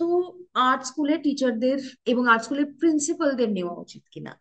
সেখানে আমরা দেখতে পাচ্ছি যে কিভাবে আর্ট স্কুলের প্রিন্সিপালদেরকে খুব ডিরেক্টলি শিল্প দ্রব্য তৈরি করা, ম্যানুফ্যাকচার করা, সার্কুলেশন, কালেকশন, এই পুরো প্রসেসটার মধ্যে education system, education methodology, curriculum, এই পুরো প্রসেসটাকে কিভাবে আস্তে আস্তে ঢুকিয়ে দেওয়া হচ্ছে একটা একটা প্রতিষ্ঠান।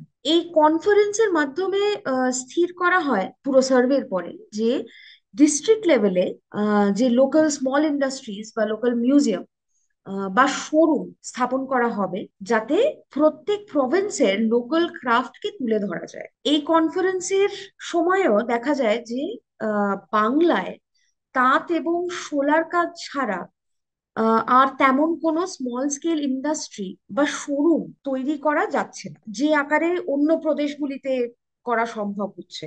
বরং কলকাতা আর্ট স্কুলের সব থেকে তাৎপর্যপূর্ণ দক্ষতা হলো ড্রাফটসম্যানশিপ, যেটা নিয়ে একটু আগে আমরা আলোচনা করছিলাম যে ড্রাফটসম্যানশিপটা খুব গুরুত্বপূর্ণ হয়ে যাচ্ছে কলকাতা আর্ট স্কুলের শিক্ষার তাৎপর্যের জায়গা থেকে। তো কলকাতা আর্ট স্কুলের সব থেকে তাৎপর্যপূর্ণ দক্ষতা হলো ড্রাফটসম্যানশিপে। তাই গভর্নমেন্টের একাধিক অফিসে, যেখানে ড্রাফটসম্যানদের তখন খুব চাহিদা, এই মুহূর্ত থেকেই তাই কলকাতা আর্ট স্কুলের নাম হয়ে গেল ড্রাফটসম্যানদের তৈরি করার স্কুল হিসেবে। যেখানে বাকি আর্ট স্কুলগুলো, বম্বে, লাহোর, মাদ্রাস, এই স্কুলগুলো ভীষণভাবেই একটা ইন্ডাস্ট্রিয়াল ওয়ার্কশপ স্পেস তৈরি করতে সফল হয়েছিল, যেখানে ম্যানুফ্যাকচার্ড গুডস খুব সাকসেসফুলি তৈরি হচ্ছিল, ছাত্ররা সেই ধরনের কাজ শিখছিল। আহ কলকাতা তখন আস্তে আস্তে সেই ম্যানুফ্যাকচার্ড গুডস এর জায়গা থেকে সরে এলো। ঠিক করা হলো যে আর্ট স্কুলগুলো গভর্নমেন্ট ফান্ডেরই হবে, কারণ আর্ট স্কুল ছাড়া এই ড্রাফটসম্যানশিপ এবং ভারতবর্ষের যাবতীয় কারু কলা সার্ভাইভ করানো সম্ভব নয়, এগুলোকে সার্কুলেট করানো সম্ভব নয়। আহ, কিন্তু এই মুহূর্ত থেকে এই লাহোর কনফারেন্সের যা যা ফাইনাল ডিসিশন গুলো, এই মুহূর্তের পর থেকে দেখা গেল যে কলকাতা একটি ভিন্ন ধর্মী আর্ট স্কুল হয়ে উঠছে, যেখানে আর্ট স্কুলের কারিকুলাম তৈরি করছে অসম্ভব দক্ষ ড্রাফটসম্যান। আমি কিছু নমুনা দেখাতে চাই, তার আগে আমি একটু এই একটা টুকরো আমি পড়ে আপনাদের শোনাতে চাই, যেটা জার্নাল অফ ইন্ডিয়ান আর্ট যখন পাবলিশ হয় ওদের, এটা তো গভর্নমেন্ট পলিসির আন্ডারেই ছিল, গভর্নমেন্ট পাবলিশ করতো। তো ওরা কি বলছে, যে ওরা কেন, আহ, কিভাবে ভারতীয় শিল্পকলাকে কিভাবে প্রাধান্য দিচ্ছে এবং কিভাবে এটা ক্যাটালগিং হচ্ছে, কিভাবে এগুলো সার্কুলেশন হচ্ছে। এখানে বলা হচ্ছে, এটা জার্নালের প্রথম ভলিউমের প্রিফেস থেকে ওরা ডিক্লেয়ার করছে যে the chief practical object of the proposal is the cooperation and assistance of those who desire the promotion of Oriental art to establish in all parts of the world in which an interest is taken in the art manufactures of India, a better knowledge of the various types now existing, with the view both of increasing the demand for them and of facilitating their supply through the agency of traders in Oriental wares, to whom it is anticipated that the information will be useful. এই জার্নালগুলোতে যাবতীয় textile হোক, ব্রাসওয়্যার হোক, কপারওয়্যার হোক, ornamental design হোক, এই ধরনের কাজের একটা এক্সটেন্সিভ ক্যাটালগিং ডকুমেন্টেশন করা হতো। এইগুলোকে সার্কুলেট করা হতো বিভিন্ন আরো ম্যানুফ্যাকচারার্সদের সাথে, যারা এই ধরনের নকশা করতে শিখতো, এই ধরনের ইন্ট্রিকেট ডিটেলড অর্নামেন্টেশন করতে শিখতো। এগুলো যেত বিদেশে এবং ইউরোপের বিভিন্ন দেশে, এবং ভারতবর্ষের মধ্যে তো অবশ্যই এগুলোর সার্কুলেশন হতো। এইখান থেকে বোঝা যাচ্ছে যে ভারতীয় শিল্প বলতে ব্রিটিশ গভর্নমেন্ট কি ধরনের শিল্পকে বিপণির জায়গায় নিয়ে যাওয়ার চেষ্টা করছে, তার একটা মার্কেট তৈরি করার চেষ্টা করছে।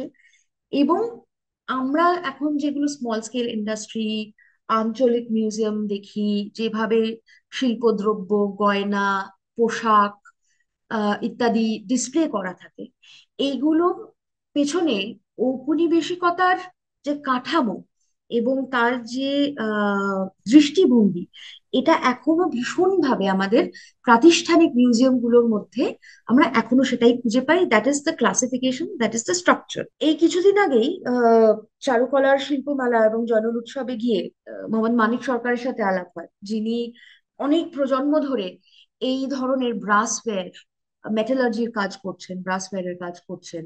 এবং ওনার সাথে কথা হতে হতে মনে হচ্ছিল যে যে সময়টা আমি আম, এই journal of Indian art and ইন্ডাস্ট্রির মধ্যে দিয়ে চিনতে পারছি, ওদের যে এই শিক্ষা প্রদান করার যে দূরদর্শিতা, ঔপনিবেশিক শিক্ষার যে দূরদর্শিতা ছিল, যে কিভাবে স্মল স্কেল ইন্ডাস্ট্রি এস্টাবলিশ করতে হয়, কিভাবে ট্রেডিশনের লিনিয়েজ আধুনিক যুগে কমার্সের সাথে মিলিয়ে কাজ করতে হয়, সেইটা এখনো কিভাবে এই মুহূর্ত পর্যন্ত, কিভাবে আমরা আমাদের রোজকার জীবনে এই মানিকবাবুর মতো শিল্পীদের মধ্যে দিয়ে আমরা এখনো কিভাবে এই ইতিহাসটা ভীষণভাবে আমাদের মধ্যে রয়েছে, কিভাবে এই প্র্যাকটিস হয়ে চলেছে, কিভাবে ওনারা ওনাদের প্রফেশন কে একটা লিনিয়েজের মধ্যে দিয়ে ধরে রেখেছেন, এইটা খুব তাৎপর্যপূর্ণ মুহূর্ত আমার কাছে যখন আমি দেখলাম যে চারুকলার বাকি বিভিন্ন ডিপার্টমেন্টের সাথে, বিভিন্ন আর্টিস্টিক এক্সপ্রেশনের সাথে এই ইন্ডাস্ট্রিয়াল ওয়্যারের যে স্থান, এই যে ক্রাফটের যে স্থান, সেটা কিভাবে এক জায়গায় এসে এখনো পর্যন্ত একটা প্রাতিষ্ঠানিক জায়গার মধ্যে কোএক্সিস্ট করে, এই স্টাডিটা খুব গুরুত্বপূর্ণ এবং এটা তাৎপর্যপূর্ণ। এখনকার ছাত্রছাত্রীরা যখন এই শিল্প মেলায় যায়, তারা কিভাবে এই শিল্পদ্রব্যকে দেখে, কিভাবে তাদের নিজেদের প্র্যাকটিসের সাথে, তাদের নিজেদের ইতিহাসের সাথে কিভাবে যোগ স্থাপন করে, এই চিন্তাগুলো হয়তো কোথাও কোথাও আমাদের ধরতে সুবিধা হবে আমি যদি এই ইতিহাসটার সাথে কিছুটা পরিচিত হয়ে যাই। এই যে আমরা 1890 এর সময় দশকে পৌঁছে গেছি, এই সময় আরেকটি ঘটনা ঘটে। আমরা জানি যে ক্যালকাটা ন্যাশনাল এক্সিবিশন হয়ে গেছে, সেটার সাথে ইন্ডিয়ান মিউজিয়ামের একটা খুব নিবিড় সম্পর্ক আছে, যে ইন্ডিয়ান মিউজিয়ামের কিভাবে কি ধরনের কি ডিপার্টমেন্ট তৈরি হচ্ছে এইগুলোর সাথে আস্তে আস্তে আমরা দেখতে পাচ্ছি যে ঠিক এই সময় ক্যালকাটা স্কুল অফ আর্ট, যেটা এতদিন পর্যন্ত চিৎপুর অঞ্চলের গড়ানঘাটার এলাকায় ছিল, সেটা এই সময় এই 1892-93 সালে কথা শুরু হয় যে এটাও, এটার একটা বড় জায়গা দরকার এবং এটিকে চৌরঙ্গিতে নিয়ে আসা হোক। এবং ঠিক ইন্ডিয়ান মিউজিয়ামের সংলগ্ন এলাকায় এই কলকাতা স্কুল অফ আর্ট কে আহ, স্থানান্তর করা হয়। কিছু আমরা ছবি এখানে দেখছি এই সময়। আমাদের ডান হাতে একটি ড্রয়িং, এটা অনেক পরের ড্রয়িং, তখন ক্যালকাটা আর্ট স্কুলের একটি নিজস্ব পত্রিকা বেরোয়, সেই সময়ের একটি ড্রয়িং, যখন ক্যালকাটা আর্ট স্কুল সবে চৌরঙ্গিতে এসেছে, তারপরে কিরকম স্ট্রাকচার ছিল, সেখানকার কি পরিবেশ ছিল। মাঝখানের দুটো ছবি থেকে আমরা দেখতে পাচ্ছি যে ময়দান থেকে ইন্ডিয়ান মিউজিয়ামের বিস্তারটা কি, এবং একদম ডান হাতের ওপরের ফটোগ্রাফটি হচ্ছে গভর্নমেন্ট আর্ট কলেজের এই পুকুর পাড়ের উল্টো একটা পুকুর আছে, তার উল্টো দিক থেকে গভর্নমেন্ট আর্ট কলেজ, এবং পেছনে তাকে ঘিরে রয়েছে ইন্ডিয়ান মিউজিয়াম। এই এইটা শুধুই একটা ফিজিক্যাল রিলেশনশিপ, এই দুটো স্ট্রাকচার, দুটো প্রতিষ্ঠানে একটা ফিজিক্যাল রিলেশনশিপ নয়, এইটার সিম্বলিজমটা আরো অনেক বেশি। গভর্নমেন্ট আর্ট কলেজের প্রথম যখন একটি গভর্নমেন্ট আর্ট গ্যালারি তৈরি হয়, এটা হয় 1870-75 নাগাদ, সেই গ্যালারিটাই কিন্তু প্রথম আর্ট গ্যালারি হিসেবে স্থাপন হয় আমাদের দেশে। এই গ্যালারিতে যে যাবতীয় কাজ ছিল, বেশিরভাগই ছিল পশ্চিমী শিল্পের কপি। হ্যাঁ, সেটা পেন্টিং, অয়েল পেন্টিং এর কপি হোক, লিথোগ্রাফের কপি হোক, এচিং হোক, ড্রয়িং হোক, এইগুলোর যাবতীয় কপি এসেছিল এই কলকাতা আর্ট স্কুলের যে গভর্নমেন্ট গ্যালারি সেইটায়। তার কিছুদিন পরে যখন ক্রমশ গড়ানঘাটার স্কুলের জায়গা অভাব হচ্ছে, এত কাজ রাখার জায়গা হচ্ছে না, স্টুডেন্টের সংখ্যা বাড়ছে, সেই সময় ঠিক করা হলো যে গড়ানঘাটার চারটে ঘর মিলিয়ে একটা এত বড় আর্ট স্কুল চালানো সম্ভব না, যে কারণে চৌরঙ্গিতে গভর্নমেন্ট স্কুল অফ আর্টকে নিয়ে আসা হলো। সেই সময় এই আর্ট কালেকশনটা পুরোটা ইন্ডিয়ান মিউজিয়ামের কে দেওয়া হলো, এবং সেই সময় আর্ট গ্যালারি, ইন্ডিয়ান মিউজিয়ামের যে আর্ট গ্যালারি, সেইটা স্থাপন করা হলো। তবে এই যে যখন লাহোর আর্ট কনফারেন্সের সময় যে যখন দেখা গেল যে বাংলা থেকে অতটা ইন্ডাস্ট্রিয়াল ওয়্যার আর্টিফ্যাক্ট বেরোচ্ছে না, সেই সময় ইবি হেবেলকে নিয়ে আসা হলো গভর্নমেন্ট আর্ট কলেজে। এবার এই সময়টা ছিল 1896 সাল, যখন আর্নেস্ট বিনফিল্ড হেভেল কলকাতায় গভর্নমেন্ট স্কুল অফ আর্টের অধ্যক্ষ হিসেবে নিযুক্ত হন। এর আগে তিনি মাদ্রাস স্কুল অফ আর্টে ছিলেন, ওখানকার সুপারিনটেন্ডেন্ট ছিলেন। কলকাতার গভর্নমেন্ট স্কুল অফ আর্টের যোগদান পরপরই তিনি আর্ট স্কুলের কারিকুলাম রিস্ট্রাকচার করেন। সেখানে দেখা যায় যে বিভাগ একে ব্যবহারিক শিল্প, কমার্শিয়াল আর্ট, ইন্ডাস্ট্রিয়াল আর্ট, এবং বিভাগ দুই করে দেওয়া হয় চারুকলা বিভাগ বা ফাইন আর্টস। এই প্রথম আর্ট স্কুলের পরিসরে ফাইন আর্টস বলে একটি ডিভিশন বা ক্লাসিফিকেশনকে এস্টাবলিশ করা হয়, ইন্ট্রোডিউস করা হয়। আমরা অনেকেই জানি যে হেভেলের সম্পর্ক, হেভেলের পরিচিতিটা আমাদের অনেকের কাছেই বেঙ্গল স্কুলের মাধ্যমে, কিন্তু আহ শুরুর ইতিহাসটা ঠিক ওইরকম নন। উনি একজন ভীষণ লয়াল ব্রিটিশ অফিসার ছিলেন, যিনি ওনার দক্ষতার সাথে মাদ্রাস আর্ট স্কুলের এই যে পুরো ইন্ডাস্ট্রিয়াল ড্রয়িং ফোর্স এবং ম্যানুফ্যাকচারার্স ফোর্স, এই দিকটা কিন্তু উনি নিজে হাতে ভীষণভাবে তৈরি করেন।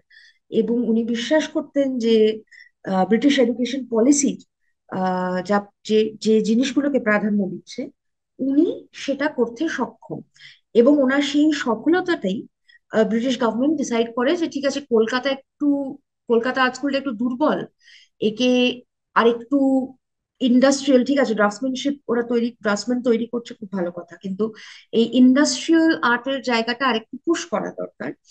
যে কারণে কিন্তু মূলত হেভেলকে কলকাতায় পাঠানো হয়। বিনোদ বিহারী মুখোপাধ্যায় এক জায়গায় লক্ষ্য করছেন যে হেভেলের আগে নকশা এবং নৈপুণ্যের নির্দেশনায় আর্ট স্কুলের পাঠ্যক্রম ছিল কার্যকারী প্রয়োজকতার অভিজ্ঞতা বর্জিত শিক্ষা, এবং চারুকলা বিভাগে নির্দেশ সীমাবদ্ধ ছিল। প্রতিকৃতি অধ্যয়ন এবং কাস্ট থেকে মাথার পেন্টিং, স্টিল লাইফ পেন্টিং এবং জীবন থেকে পূর্ণ চিত্র অঙ্কনের মধ্যে দিয়ে সীমিত ছিল। হেভেল ভারতীয় শিল্পের নমুনা কেনা শুরু করে আর্ট গ্যালারির পরিসরকে পুনরায় সংজ্ঞায়িত করেন, ঠিক যেমনটি তিনি মাদ্রাজ মিউজিয়ামের ক্ষেত্রে করেছেন। ভারতীয় জাদুঘরে আহ 1904 সালে তার আহ, সম্প্রসারণের পরিকল্পনা নিয়ে একটি নিবেদিত শিল্প বিভাগ তৈরি করেন, যা সরকারি আর্ট গ্যালারি এবং সরকারি শিল্পকলার সংগ্রহ একত্রিত করে। একটু আগে যেটা উল্লেখ করলাম যে এই যে সরকারি আর্ট গ্যালারি বা গভর্নমেন্ট আর্ট গ্যালারি, যেটা গভর্নমেন্ট আর্ট কলেজের একটি অঙ্গ ছিল, এবং সেখানে মূলত ছিল পশ্চিমী শিল্পের নমুনা এবং কপি। এর সাথে হেভেল এসে ভারতীয় শিল্পের নমুনার কালেকশন তৈরি করেন। উনি এটাও করেন এক ধাপ এগিয়ে গিয়ে, যে এই একাধিক পশ্চিমী শিল্পের নমুনাগুলোকে বিক্রি করে দিয়ে সেইখান থেকে একটা ফান্ড রেজ করে এক্সটেন্সিভলি ভারতের বিভিন্ন অংশ থেকে বিভিন্ন ধরনের ক্রাফট স্পেসিমেন তৈরি করেন। তার মধ্যে অবশ্যই যেরকম থাঙ্কা পেন্টিং ছিল, মিনিয়েচার ছিল, আহ স্টোন স্কাল্পচার ছিল। তবে এই মুহূর্তে যদি আমরা ভারতীয় জাদুঘরে যাই, যে ধরনের মিনিয়েচার এর যে ব্যাপ্তি আমরা দেখি, এই কালেকশনের শুরু হয় হেবেল সাহেবের মাধ্যমে। তখনও পর্যন্ত ব্রিটিশ সরকারের শিল্প শিক্ষা নীতির একমাত্র শক্তিশালী ভারতীয় উপাদান ছিল বংশগত বাস্তব শনাক্তকরণ। হেভেলের আরেকটি সুদূরপ্রসারী অবদান ছিল অবনীন্দ্রনাথ ঠাকুরকে গভর্নমেন্ট স্কুল অফ আর্টের ভাইস প্রিন্সিপাল হিসেবে যোগদানের আমন্ত্রণ করা।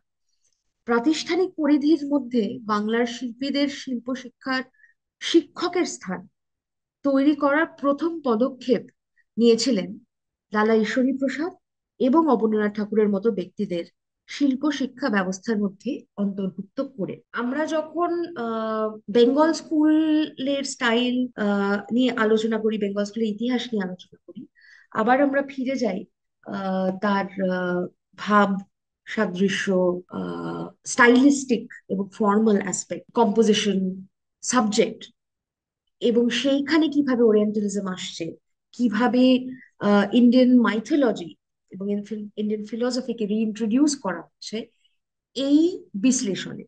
কিন্তু ভাবলে একটু লক্ষ্য করে দেখা যাবে যে এটা আসলে ছিল একটি প্রাতিষ্ঠানিক কাউন্টার আর্গুমেন্ট, যেটা ঔপনিবেশিকতাকে ডিসপ্লেস করার জন্য নিজের একটা ভাষা তৈরি করার জায়গা থেকে। আমরা এখানে দেখতে পাচ্ছি যে হেগেল আসার পরে কাজের নমুনার কিছু পার্থক্য।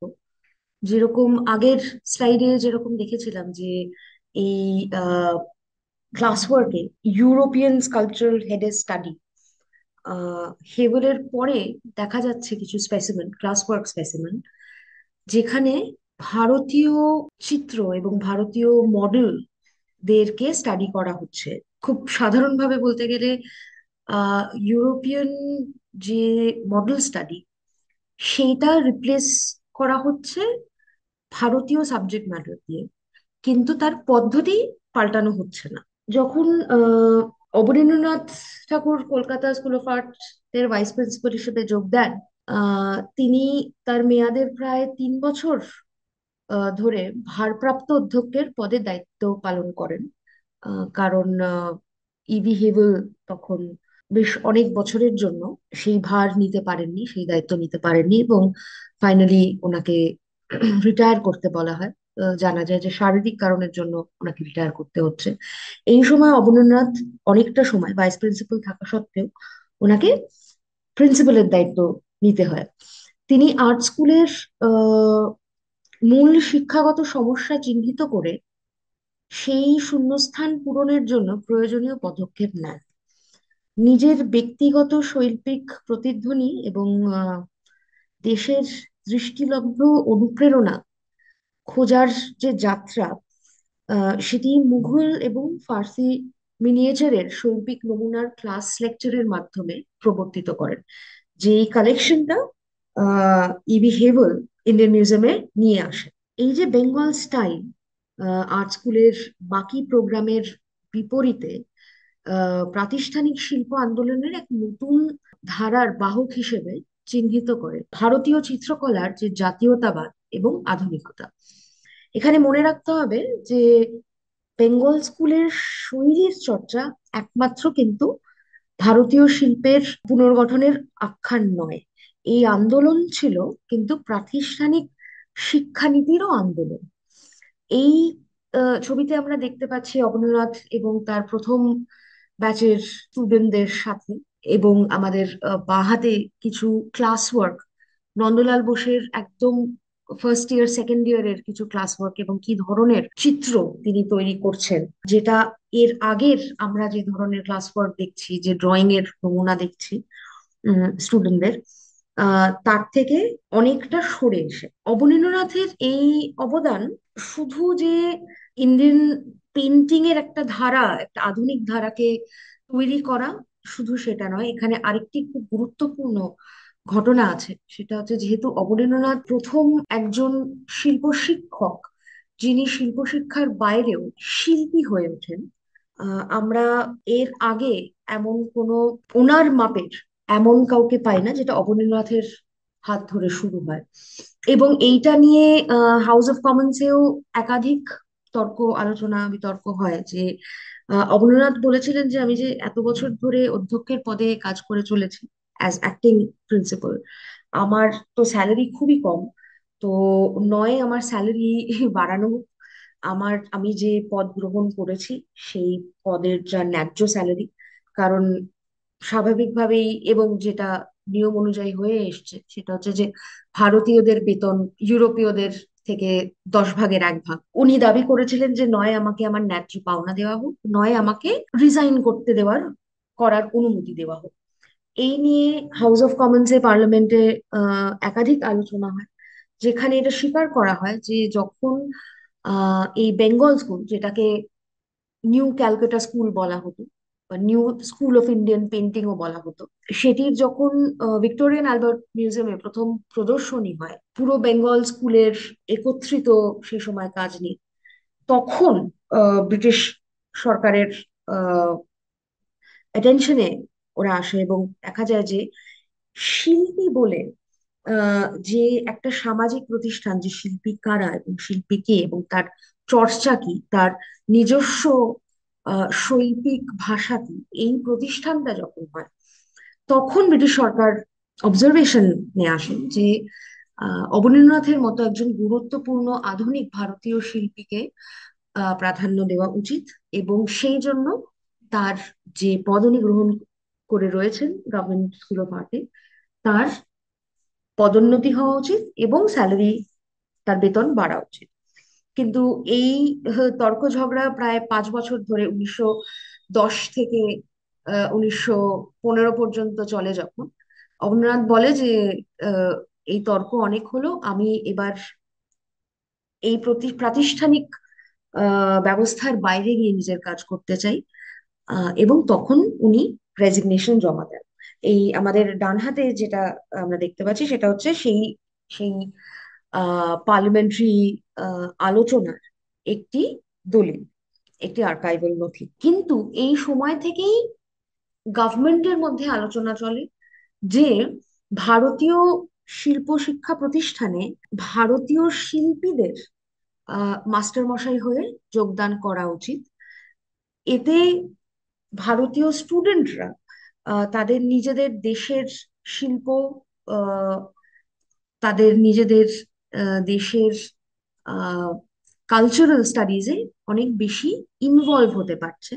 তারা আহ ভারতীয় মাস্টারমশাই এবং ভারতীয় শিল্পী যারা তৈরি হচ্ছে, এই নতুন জেনারেশন অফ শিল্পী যারা তৈরি হচ্ছেন এই সময়, at the turn off 20th century, এরাই হওয়া উচিত ভারতীয় আর্ট স্কুলের মাস্টারমশাই। অবনীন্দ্রনাথ একটি অফিসিয়াল অ্যানুয়াল রিপোর্টে উনি মন্তব্য করেন, এবং এখানে আমি কোট করেছি, যে if by an art school we understand an institution for higher aesthetic culture where people may be taught to represent their ideas independently, beautifully, and truly, then it must be said that the government school of art in those times failed its mission. It turned out third class portrait painters and copies, showing little or no originality in their work. And as our so called university education fitted us only to be clerks or lawyers' assistants, so the School of Art, with its systematic drudgery and inadequate training, made us indifferent drawing teachers eager for appointments in the provincial training schools.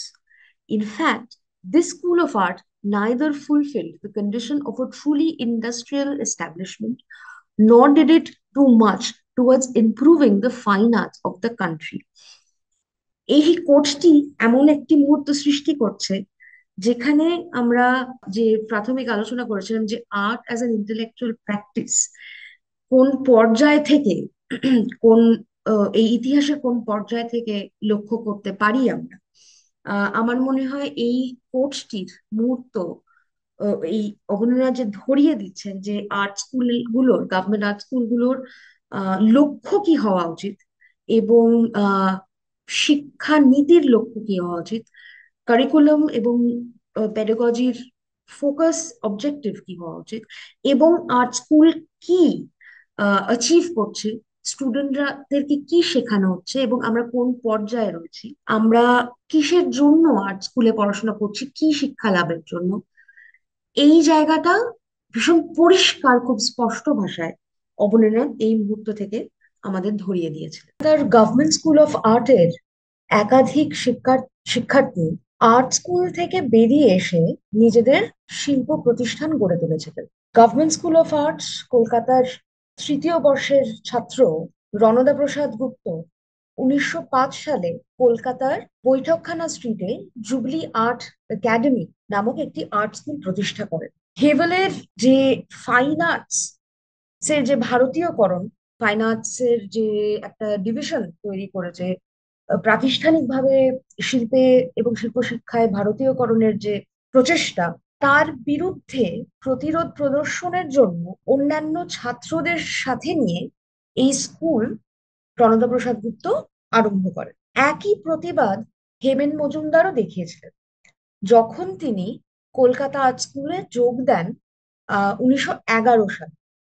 কলকাতার art স্কুলের পরিচয়ে একটি fine art academy থেকে একটি school of design and applied arts এর রূপান্তরিত হয়েছিল, যা ভারতীয় অলংকারিক ঐতিহ্যের ওপর দৃষ্টি নিবদ্ধ করে থাকে। হেভেলের এই পুনর্নির্মাণ নীতির দীর্ঘমেয়াদী প্রভাবে হতাশ হয়ে হেমেন মজুমদার কলকাতার সরকারি আর্ট স্কুলের পরিধি ত্যাগ করেন এবং জুবিলি আর্ট একাডেমিতে যোগ দেন 1912 সালে। বাংলায় চিত্রকলার ইতিহাসে প্রতিকৃতি এবং তৈলচিত্রের পশ্চিমী একাডেমিক শৈলীর আরেকজন মূল প্রবক্তা এবং পরবর্তীকালে কলকাতার এই সরকারি আর্ট স্কুলের অধ্যক্ষ হয়েছিলেন অতুল বোস, তিনিও জুবলি আর্ট স্কুলে তার শিল্প প্রশিক্ষণ শুরু করেন। কিন্তু পরে 1918 সালে তিনি তার শিক্ষা শেষ করেন গভর্নমেন্ট স্কুল অফ আর্ট থেকে। কিন্তু 1919 সালে হেমেন মজুমদার, অতুল বোস এবং যামিনী রায়ের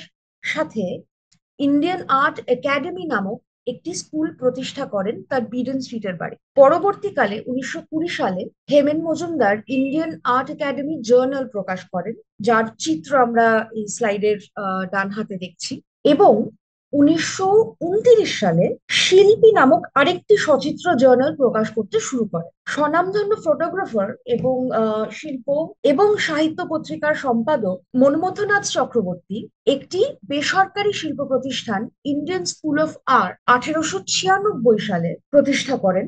ক্যালকাটা আর্ট স্কুল ছাড়া পশ্চিম বাংলায় এটি একমাত্র অন্য শিল্প প্রতিষ্ঠান যা একটি পূর্ণাঙ্গ আর্ট কলেজ হিসেবে টিকে আছে একবিংশ শতাব্দীতেও, এবং এখন Indian college of art and draftsmanship নামে পরিচিত। এই বিভিন্ন প্রাতিষ্ঠানিক প্রচেষ্টাগুলো সবই ছিল শিল্প শিক্ষা ব্যবস্থায় বৈচিত্র্যকরণের জন্য প্রতিবাদের ভাষা। বিদ্যমান শিক্ষাগত পদ্ধতি এবং ভারতীয় শৈল্পিক এবং আধুনিকতার উপলব্ধিগুলি উল্লেখযোগ্যভাবে পরিবর্তন হয় বিচিত্রা স্টুডিও এবং তারপর শান্তিনিকেতন কলাভবন গঠিত হওয়ার সময়।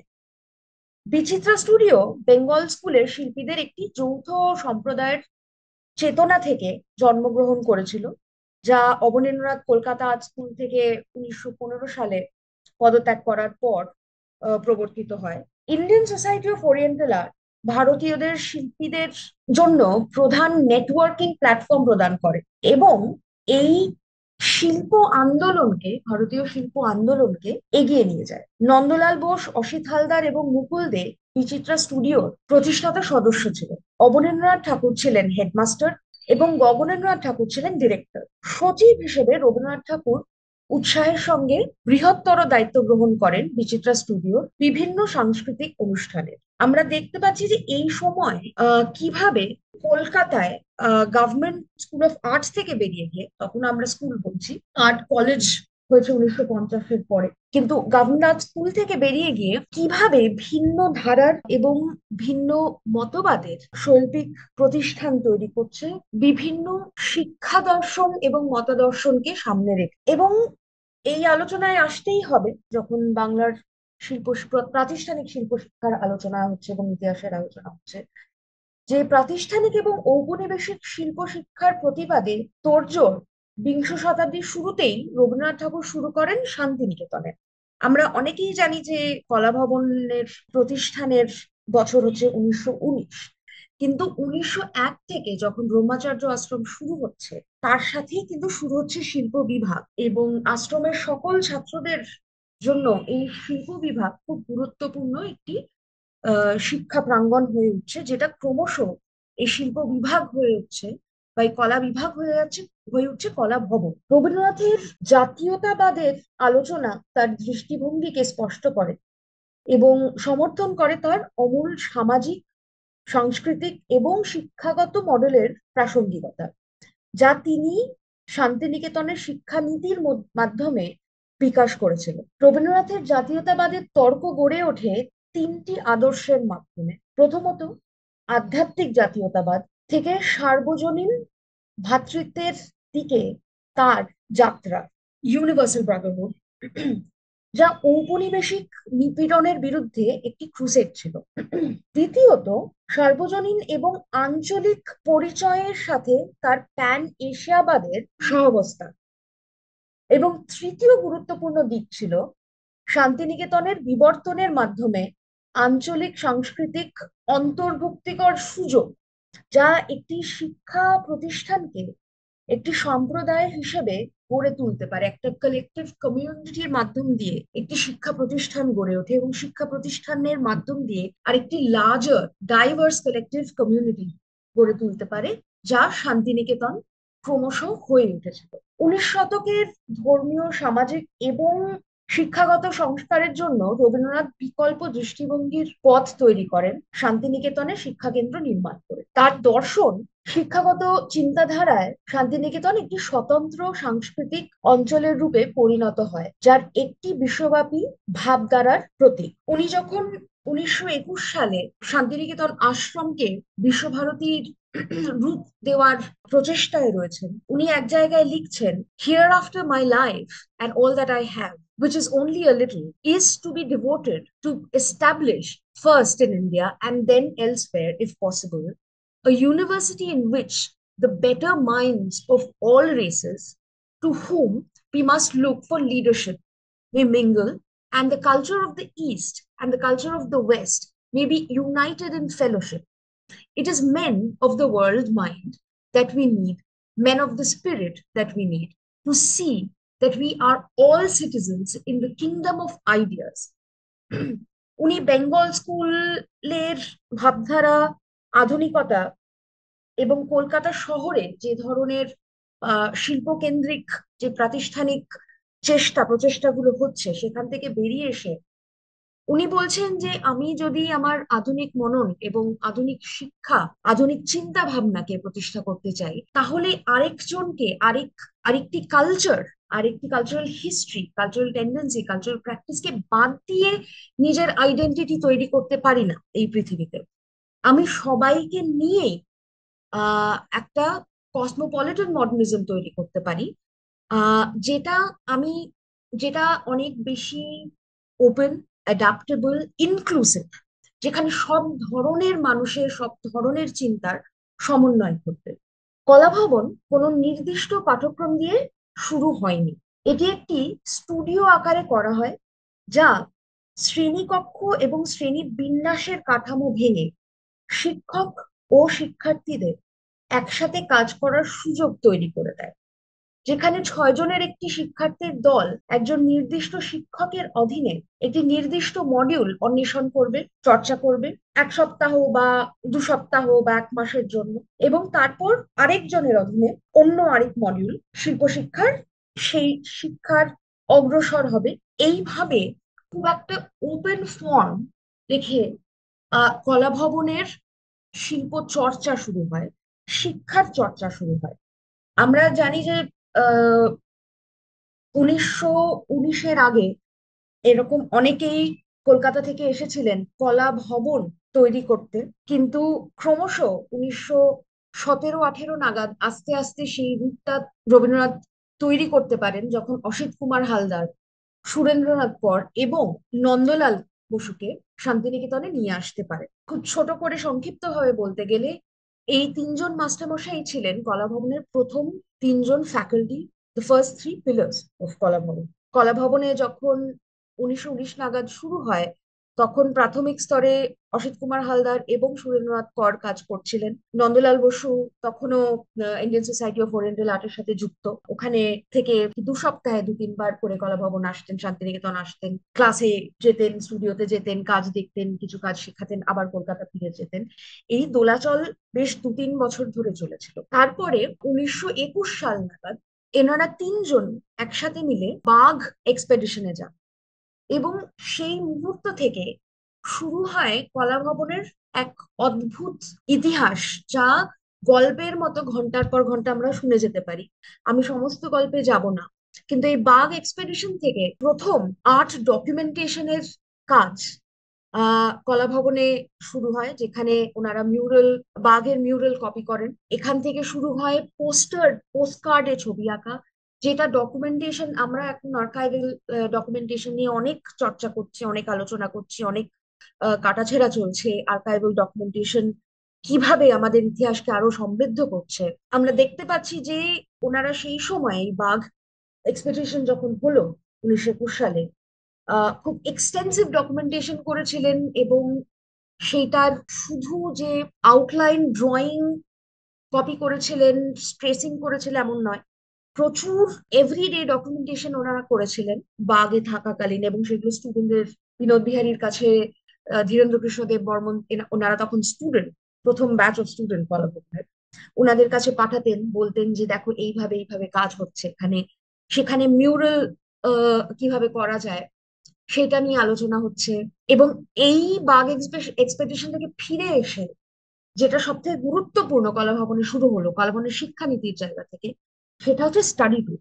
শান্তিনিকেতনের এবং কলা ভবনের ইতিহাস যখন পড়ি, আমরা মূলত ইতিহাসটা পড়ি মিউরাল হিস্ট্রি নিয়ে, মিউরাল ট্রেডিশন নিয়ে, কিন্তু আহ কলা ভবনের শিক্ষা পদ্ধতির মধ্যে এই ডকুমেন্টেশন এবং সেটা কিভাবে একটা রিপোজিটরিতে ঢুকছে, সেটা নন্দন মিউজিয়ামে কিভাবে ঢুকছে, কিভাবে সেই কালেকশনটা তৈরি হচ্ছে, কিভাবে ডেটা তৈরি হচ্ছে, এবং তার সাথে স্টাডি ট্যুরের কি প্রাধান্য তৈরি হচ্ছে, বিশেষত শিল্প শিক্ষার ক্ষেত্রে, এই 3টে জায়গা খুব গুরুত্বপূর্ণ হয়ে উঠছে, যা ভীষণভাবে আমরা যদি গভর্নমেন্ট আর্ট কলেজের যে কারিকুলামটা আমরা শুরুর দিকে আলোচনা করছিলাম, সেটার কথা একবার মনে করি, তার সাথে মোটামুটি এইটা তো ধরে নেওয়া যায় 60 বছরের গ্যাপে ওই ওই ওই কারিকুলামটা তৈরি করেছিলেন ইভি হেবল 1865 সালে।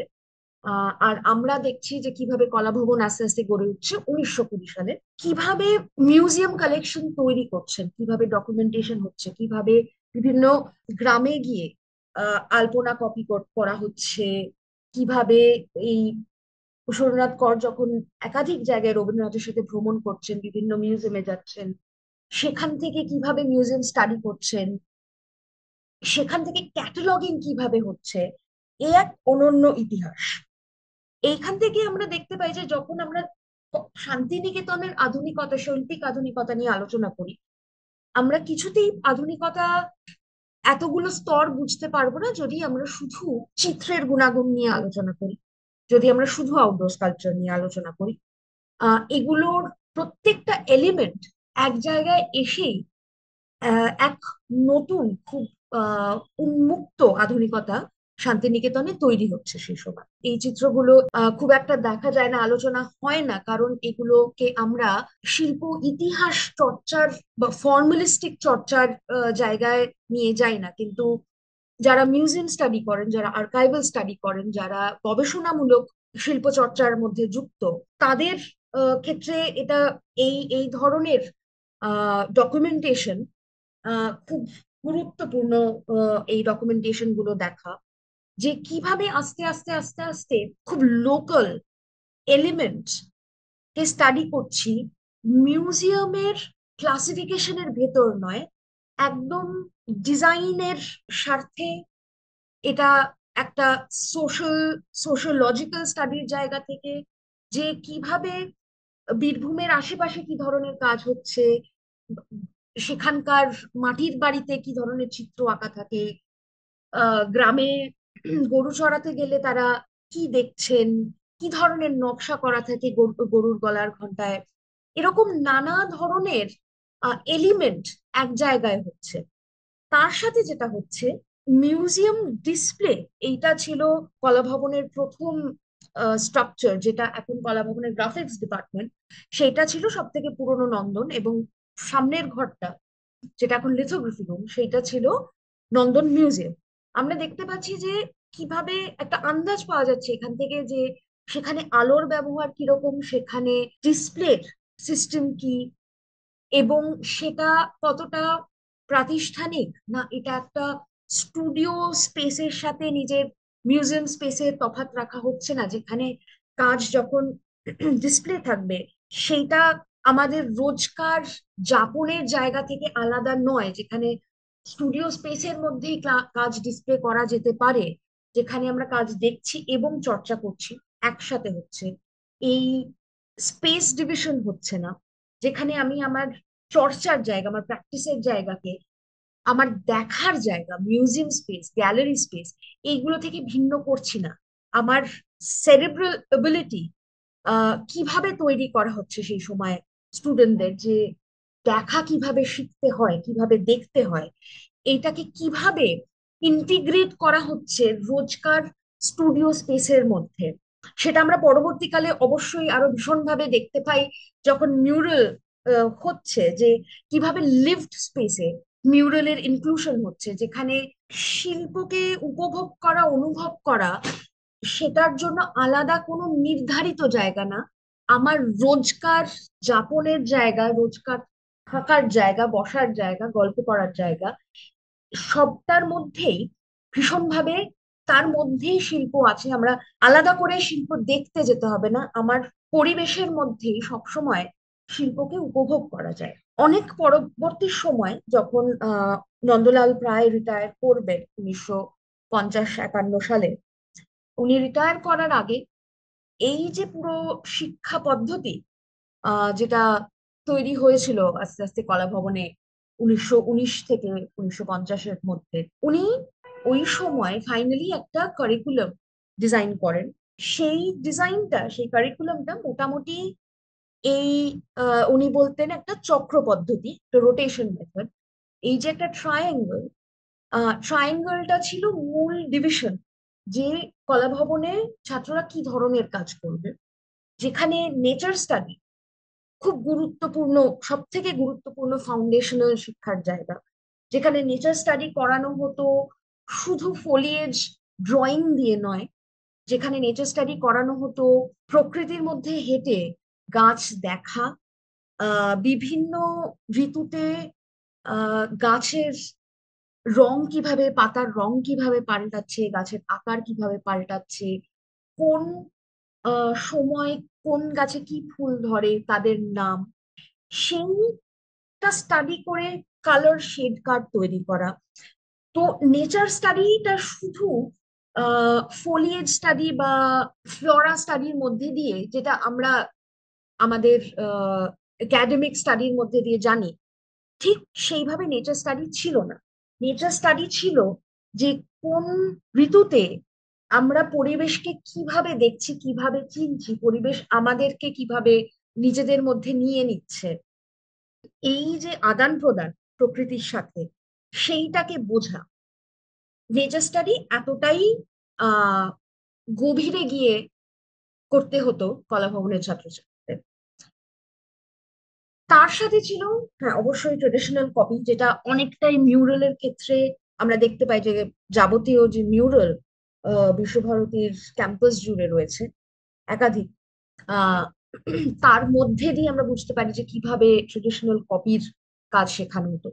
এবং সব থেকে গুরুত্বপূর্ণ তার সাথে ছিল হচ্ছে অরিজিনাল পেন্টিং বা অরিজিনাল কম্পোজিশন, যেটা খুব শুরুর সময় থেকেই যদি দেখা যেত যে ছাত্রছাত্রীর মধ্যে সেই দৃষ্টিভঙ্গি আছে নিজের অরিজিনাল পেন্টিং কে তৈরি করার, তখন ছাত্রছাত্রীদের অরিজিনাল পেন্টিং করতে উৎসাহিত করা হতো। এই স্টাডি চার্জটা আমি একবার একটা ব্রেকডাউনের মধ্যে দিয়ে যাচ্ছি, যাতে বুঝতে সুবিধা হয় যে এই প্রথম 30 বছর কলাভবনের ইতিহাসে ছাত্রছাত্রীরা কিভাবে কাজ করতে।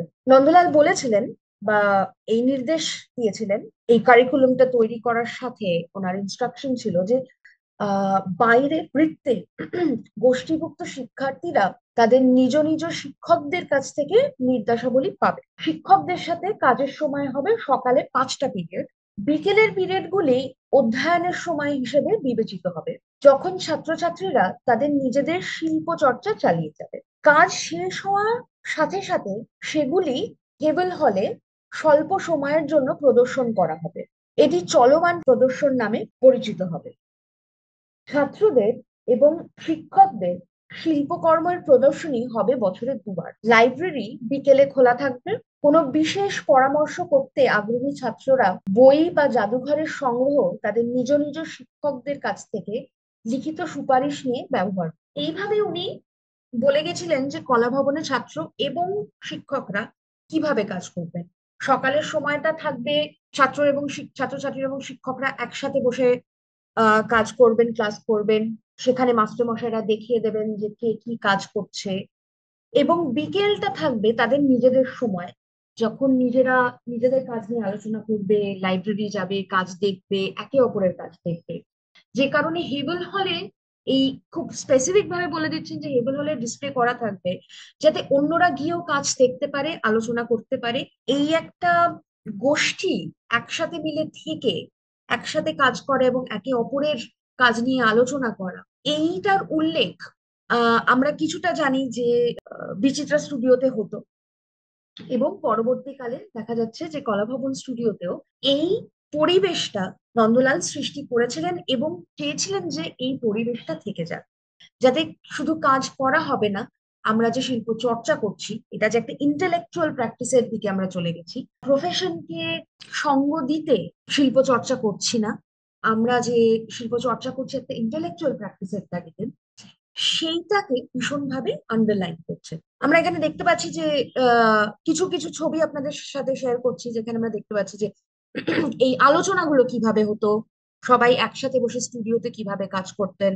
ডান হাতের একদম তলায় দেখতে পাচ্ছি অবনীন্দ্রনাথ নন্দন মিউজিয়ামে, যেখানে কিছুটা শিল্প প্রদর্শনী করা আছে, ওখানে ছাত্রদের সাথে বসে কাজ দেখছেন, আলোচনা করছেন। আমরা তার উপরের ছবিটায় দেখছি যে ছাত্রীরা এক জায়গায় বসে কিভাবে কাজ করছে, সেখানে ইজেলের খুব একটা ব্যবহার নেই। তার সাথে এটাও দেখা যাচ্ছে যে বাঁ হাতে যে ছবিটা, যে যেখানে স্টুডিও স্পেস, যেখানে ওরা কাজ করছে, যে ক্লাসরুম, এইখানে কিভাবে শিল্প প্রদর্শনীয় করা আছে। এইটা আমাদের একটা আন্দাজ দিতে পারে যে এই কাজের স্পেসটা কিরকম ছিল, ক্লাসরুম বলতে আমরা কি বুঝবো, এবং ক্লাসরুমের ব্যাখ্যা কিভাবে পাল্টে পাল্টে যাচ্ছে। আমি এরপর আপনাদের সাথে কিছু কলাভবনের কিছু কাজের ছবি দেখাবো, যেগুলো মূলত ছিল ক্লাস ওয়ার্ক। এবং সেটা শুধু শিল্প ইতিহাসের আলোচনার বা চিত্রের আলোচনার নয়, বলা যায় ইতিহাসের আলোচনা, এবং শিল্পকে সেই কনটেক্সটে রেখে আলোচনা করার চেষ্টা করব। যেটা বলছিলাম যে কিভাবে শিল্পকে জীবনের থেকে এবং যাপনের থেকে আলাদা না করে, কিভাবে শিল্পকে আমাদের দৈনন্দিন জীবন, দৈনন্দিন বিচরণের জায়গার মধ্যে ইনক্লুড করা হচ্ছে, সেটাকে ইন্টিগ্রেট করা হচ্ছে। আমরা কিছু কলাভবনের কিছু ক্লাস প্রজেক্ট দিয়ে সেইটা একটু বোঝার চেষ্টা করব। এইটা যেটা দেখছেন, এটা কলাভবন বয়েজ হস্টেলের একটা মিউরাল। অনেকগুলো মানে বয়েজ হস্টেল আছে, অনেকগুলো ভাগ আছে বয়েজ হস্টেলের, এবং সেই স্পেস গুলোকে যেখানে ছাত্রীরা থাকে, সেই জায়গাটাকে কিভাবে ওনারা কাজে লাগাচ্ছেন, স্পেসকে বোঝাতে শেখাচ্ছেন, কিভাবে কম্পোজিশন উঠে আসছে তার ইমিডিয়েট সাবজেক্ট ম্যাটার থেকে, সেইগুলো ধরিয়ে দিচ্ছে। এখানে একটা দেখতে পাচ্ছি যে কলাভবনের পাশে সঙ্গীত ভবন, যেটা একসময় এক বিল্ডিং এর মধ্যে ছিল, এক স্পেসের মধ্যে ছিল। এখানে সঙ্গীত ভবনের একটি চিত্র, যেখানে তিনজন মেয়ে বসে সঙ্গীত চর্চা করছেন। আরেকটি জায়গায় আমরা দেখছি যে তিনজন পুরুষ নিজেদের মধ্যে বসে আছেন, আলাপচারিতা করছেন। আরেক দিক থেকে, তার ঠিক ওপরেই হয়তো একটি বারান্দা থেকে একটি মেয়েদের দল বসে আহ বাইরেটা দেখছে বারান্দা থেকে। এগুলো সবই তো আমাদের হস্টেল ক্যাম্পাসের আশেপাশের চিত্র। এইভাবে যে সাবজেক্ট তৈরি করছেন, এবং এবং ইমিডিয়েটকে, নিজের ইমিডিয়েট রেফারেন্স গুলোকে কিভাবে শিল্পের মধ্যে ঢুকছে, আহ এইটাও কিন্তু কলাভবনের আধুনিকতার একটি খুব গুরুত্বপূর্ণ দিক। বিনোদ বিহারী আহ ওনার আধুনিক শিল্প শিক্ষায় স্মরণ করেন যে একটি মূল শিল্পকর্ম সম্পাদনার সাথে শিক্ষার পর্যবেক্ষণ শুরু করা হয়েছিল শিক্ষকদের সাথে। শিক্ষণ পদ্ধতির ধারণাটিকে উৎসাহিত করার পেছনে কারণ ছিল প্রত্যেক শিক্ষার্থীকে একজন স্বতন্ত্র উচ্চাকাঙ্ক্ষী শিল্পী হিসেবে বিবেচনা করা, যারা তাদের শিল্প অনুশীলনের মাধ্যমে স্বতন্ত্র কণ্ঠস্বর এবং শৈল্পিক উপলব্ধি স্থাপন করতে পারেন, যা ছিল ঔপনিবেশিক আর্ট স্কুলের শৈল্পিক লক্ষ্যের সম্পূর্ণ বিপরীত নীতি। কলাভবন প্রতিষ্ঠা হওয়ার পর প্রথম তিন শিক্ষক, অসিত কুমার হালদার, সুরেন্দ্রনাথ কর এবং নন্দলাল বসু, এই প্রচেষ্টাটি করেছিলেন শিক্ষা ভ্রমণ, পোস্টকার্ড অঙ্কন, মিউরাল পেন্টিং, প্রকৃতি অধ্যয়ন, জাদুঘর অধ্যয়ন এবং যৌথ সম্প্রদায়, কালেকটিভ কমিউনিটি দ্বারা শিল্প প্রকল্প সৃষ্টি করা। এবং এইটাই একসাথে আমরা বুঝবো কলাভবনের শিল্প শিক্ষার ধারা। আমরা এখানে দেখতে পাচ্ছি যে কিভাবে আলপনা, যা আমরা মূলত চর্চা করে থাকি তার অর্নামেন্টাল ডিজাইন এবং স্পেস ডিস্ট্রিবিউশন এর মাধ্যমে, কিন্তু এর সঙ্গে এটাও দেখা যায় যে এইটা কিভাবে একটা কালেকটিভ কমিউনিটি প্রজেক্ট হিসেবে কলাভবনে সেই মুহূর্তে তৈরি হচ্ছিল। তখন অবশ্যই এই ধরনের শব্দ চয়ন আমরা ব্যবহার করতাম না, এই ধরনের ডেফিনিশন আমরা ব্যবহার করতাম না, আমরা সেই পর্যায়ে এটাকে আলোচনা করতাম না, আমরা মূলত আলোচনা করেছি তার শৈল্পিক গুণাগুণ দিয়ে। কিন্তু এখানে আমরা যদি এই ছবির মাধ্যম দিয়ে বোঝা যায় যে কিভাবে ছাত্রছাত্রীরা একসাথে মিলে এই যে আলপনার দেওয়ার যে চর্চা, এবং সেটার সাথে আরো একটি বৃহৎ অনুষ্ঠান, প্রকৃতিকে উদযাপন করার যে অনুষ্ঠান, রবীন্দ্রনাথ সেই দিকগুলো আমাদেরকে ধরিয়ে দিয়ে গেছেন যে চিরাচরিত উদযাপনের বাইরে গিয়ে আমরা আমাদের ইমিডিয়েট অ্যাম্বিয়েন্স, এনভায়রনমেন্ট, কমিউনিটি এবং কাজকে কিভাবে উদযাপন করতে পারি, এবং তার সাথে শিল্পের, তার সাথে সব ধরনের মানুষের, শুধু শিল্পীরা নয়, সব ধরনের মানুষের কিভাবে যোগদান করতে পারে এবং একসাথে একটা উদযাপন তৈরি হতে পারে, করতে পারে। এবং আমরা বছরের পর বছর সেটা বৃক্ষরোপণের মাধ্যমে, ফলকর্ষণের মাধ্যমে এই প্রকৃতিকে এবং আমাদের ইমিডিয়েট এনভায়রনমেন্টকে কিভাবে উদযাপন করব সেইগুলো ধরিয়ে দিয়ে গেছে, এবং সেটা আমাদের শিক্ষার মূলে ঢুকিয়ে দিয়ে গেছেন। এগুলো তারই কিছু নমুনা। এরকম সময় যখন কলাভবনে এই কাজ চলছে, 1930-40, এই সময়টায় কলকাতার চিত্রটা খুব অন্যরকম। এই সময় আমাদের বাংলার চিত্রটা খুব অন্যরকম। এতদিনে বাংলা প্রেসিডেন্সি আর ক্যাপিটাল নেই। আমরা এই সময় মন্বন্তর এর এক্সপিরিয়েন্স হয়েছে আমাদের, আমরা দেশভাগের দিকে এগোচ্ছি। এই সময় কলকাতার চিত্রয় আমরা জানি যে কলকাতা আর্ট কলেজে জয়নুল আবেদিন 1930-এর মাঝামাঝি সময় সেখানে ছাত্র হিসেবে যোগদান করেন। সেই সময় শিল্পী মুকুল দে প্রথম ভারতীয় প্রিন্সিপাল রূপে এই কলকাতা আর্ট স্কুলে দায়িত্ব নিয়েছিলেন। সেই সময় অবনীন্দ্রনাথের নেতৃত্বে যে ইন্ডিয়ান আর্ট মুভমেন্ট, বা আমরা যাকে সাধারণত বেঙ্গল স্কুল অফ পেন্টিং এর যে ধারণাটা আমাদের আছে, সেই কাজের সাথে ভীষণভাবে Indian society of oriental art নিয়ে মেতে উঠেছেন, কাজ করছেন। উনি গভর্নমেন্ট আর্ট স্কুল ছেড়ে চলে যাওয়ার পরে যে ইন্ডিয়ান পেন্টিং সেকশনটা তৈরি হয়েছিল, মুকুল দে এসে অবনীন্দ্রনাথের এই মুভমেন্টটাকে একটা স্থায়ী ডিপার্টমেন্ট অফ ইন্ডিয়ান পেন্টিং নামে প্রতিষ্ঠা করেন গভর্নমেন্ট স্কুল অফ আর্টের। তবে ক্রমশ সময়ের সাথে তার যৌক্তিকতা ক্ষীণ হতে থাকে, এটা বলতে বাধ্য হচ্ছি। যে যে প্রাসঙ্গিকতা থেকে ইন্ডিয়ান পেন্টিং এর সেকশনটা তৈরি হয়েছিল, এবং সেটা পরবর্তীকালে যখন একটা স্থায়ী ডিপার্টমেন্ট হিসেবে এস্টাবলিশ করা হলো, সেটার প্রয়োজনীয়তা, সেটার লক্ষ্য 1930-40 এবং 50-এর দশকে সেই লক্ষ্যগুলো, সেই প্রয়োজনীয়তাগুলো, সেই আর্জেন্সিটা পাল্টে যায়, এবং ক্রমশ সে তার যৌক্তিকতা হারাতে শুরু করে। এরকম একটা সময় মুকুল দে প্রস্তাব রেখেছিলেন যে ক্যালকাটা আর্ট স্কুলে যারা শিক্ষকতার জন্য যোগদান করবেন তাদের সকলেই যেন স্থায়ী শিল্পকর্মী হন। এই সময় আমরা জানি যে রবীন্দ্রনাথ চক্রবর্তী, মনীন্দ্রভূষণ গুপ্ত, সত্যেন্দ্রনাথ ব্যানার্জি, সতীশচন্দ্র সিনহা, ইন্দু রক্ষিত, এরকম অনেকে, মানিকলাল বন্দ্যোপাধ্যায়, এনাদের মতো শিল্পীরা ক্রমশ ক্যালকাটা আর্ট স্কুলে শিক্ষকতা করতে যোগদান দেয়। ওনাদের সাথে শিক্ষকতায় যোগদান করেন জয়নুল আবেদিন। কিন্তু 40-এর দশকে ক্রমশ যে অস্থিরতা তৈরি হয় বাংলায়, সেই সময় আমরা জানি যে জয়নুল আবেদিন ওনার কালজয়ী যে কর্ম, সেটায় জড়িত হয়ে পড়েন, এবং সৃষ্টি হয় দুর্ভিক্ষের স্কেচ। তৈরি হয় এক নতুন চিত্রশিল্পের ভাষা ওনার মাধ্যমে। কিন্তু 47-এর পার্টিশনের সময় জয়নুল আবেদিনকে ফিরে আসতে হয় ইস্ট পাকিস্তানে। ওনার সাথে ফিরে আসেন সৈফুদ্দিন আহমেদ।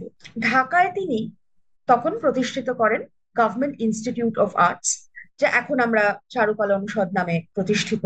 যদিও খুলনায় একটি আর্ট প্রতিষ্ঠান ছিল, মহেশ্বর পাশা আর্ট ইনস্টিটিউট নামে, কিন্তু institute of fine arts, Dhaka institute of fine arts হয়ে ওঠে বাংলাদেশের সব থেকে গুরুত্বপূর্ণ শিল্প প্রতিষ্ঠান, এবং প্রাতিষ্ঠানিক শিল্প শিক্ষাকে এগিয়ে নিয়ে যাওয়ার গুরুত্বপূর্ণ অধ্যায় শুরু হয় দেশভাগের পরে বাংলাদেশে। সংক্ষিপ্তভাবে এখানে উল্লেখ করতে চাই যে চারুকলা যখন শুরু হয়, ইনস্টিটিউট অফ ফাইন আর্টস যখন শুরু হয়, তখন শুরু হয় একটি মানে সার্টিফিকেট কোর্স দিয়ে, 5 বছরের সার্টিফিকেট কোর্স দিয়ে। মোটামুটি এই কোর্স স্ট্রাকচারটা আমরা দেখলে বুঝতে পারবো যে কিভাবে আমাদের এই কোর্স স্ট্রাকচারটা কলকাতা সরকারি আর্ট স্কুলের শিল্প শিক্ষার কাঠামোকে মনে করিয়ে দিচ্ছে। যেখানে প্রথম 2 বছর একটা এলিমেন্টারি কোর্স বা ফাউন্ডেশনাল কোর্স, আমরা অনেকেই এই ধরনের 5 বছরের কোর্স স্ট্রাকচারে মধ্যে দিয়ে গেছি, সেজন্য এই কোর্স স্ট্রাকচারটা আমাদের কাছে সুপরিচিত।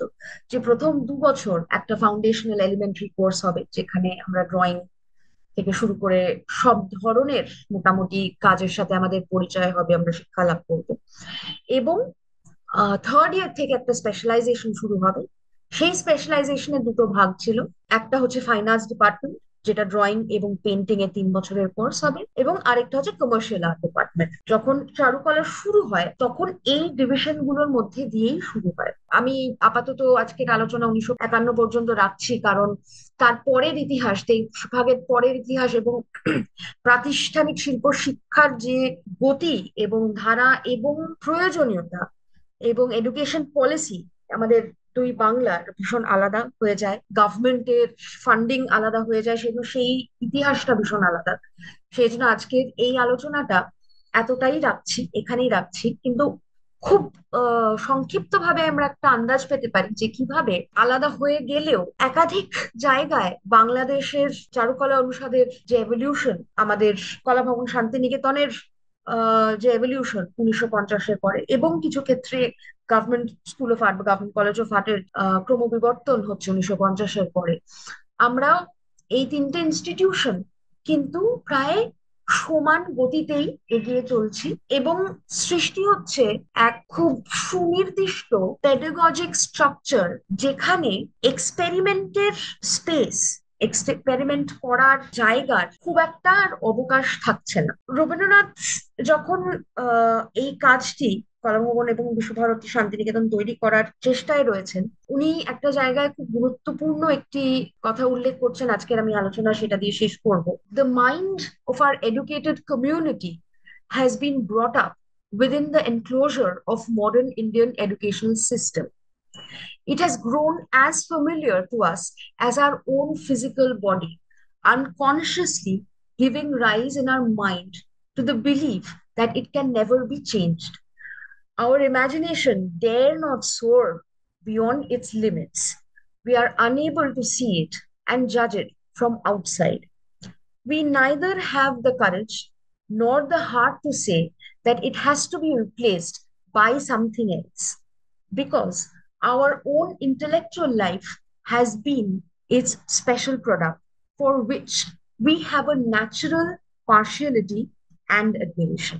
রবীন্দ্রনাথ খুব সহজেই এই উক্তিটির মাধ্যমে আমাদের ধরিয়ে দিয়ে গেছেন যে আমাদের শিক্ষা ব্যবস্থা, এবং যার মধ্যে অবশ্যই শিল্প শিক্ষাও পড়ে, তার ফাঁকটা কোথায়, ফাটলটা কোথায়, এবং এই ফাটলটা দেখা যাচ্ছে যে কিঞ্চিত গোড়াতেই আছে, যেখানে আমরা আমাদের নিজেদের ঔপনিবেশিকতা, যে ধারা, যে সিস্টেম, যে প্রাতিষ্ঠানিকভাবে যেটাকে এস্টাবলিশ করা হয়েছে, সেই পার্সপেক্টিভের বাইরে গিয়ে আমরা আমাদের শিক্ষা ব্যবস্থাকে এবং শিক্ষার লক্ষ্যকে আমরা খুব একটা চিনতে পারলেও সেটাকে হয়তো অ্যাপ্লাই করে উঠতে পারছি না।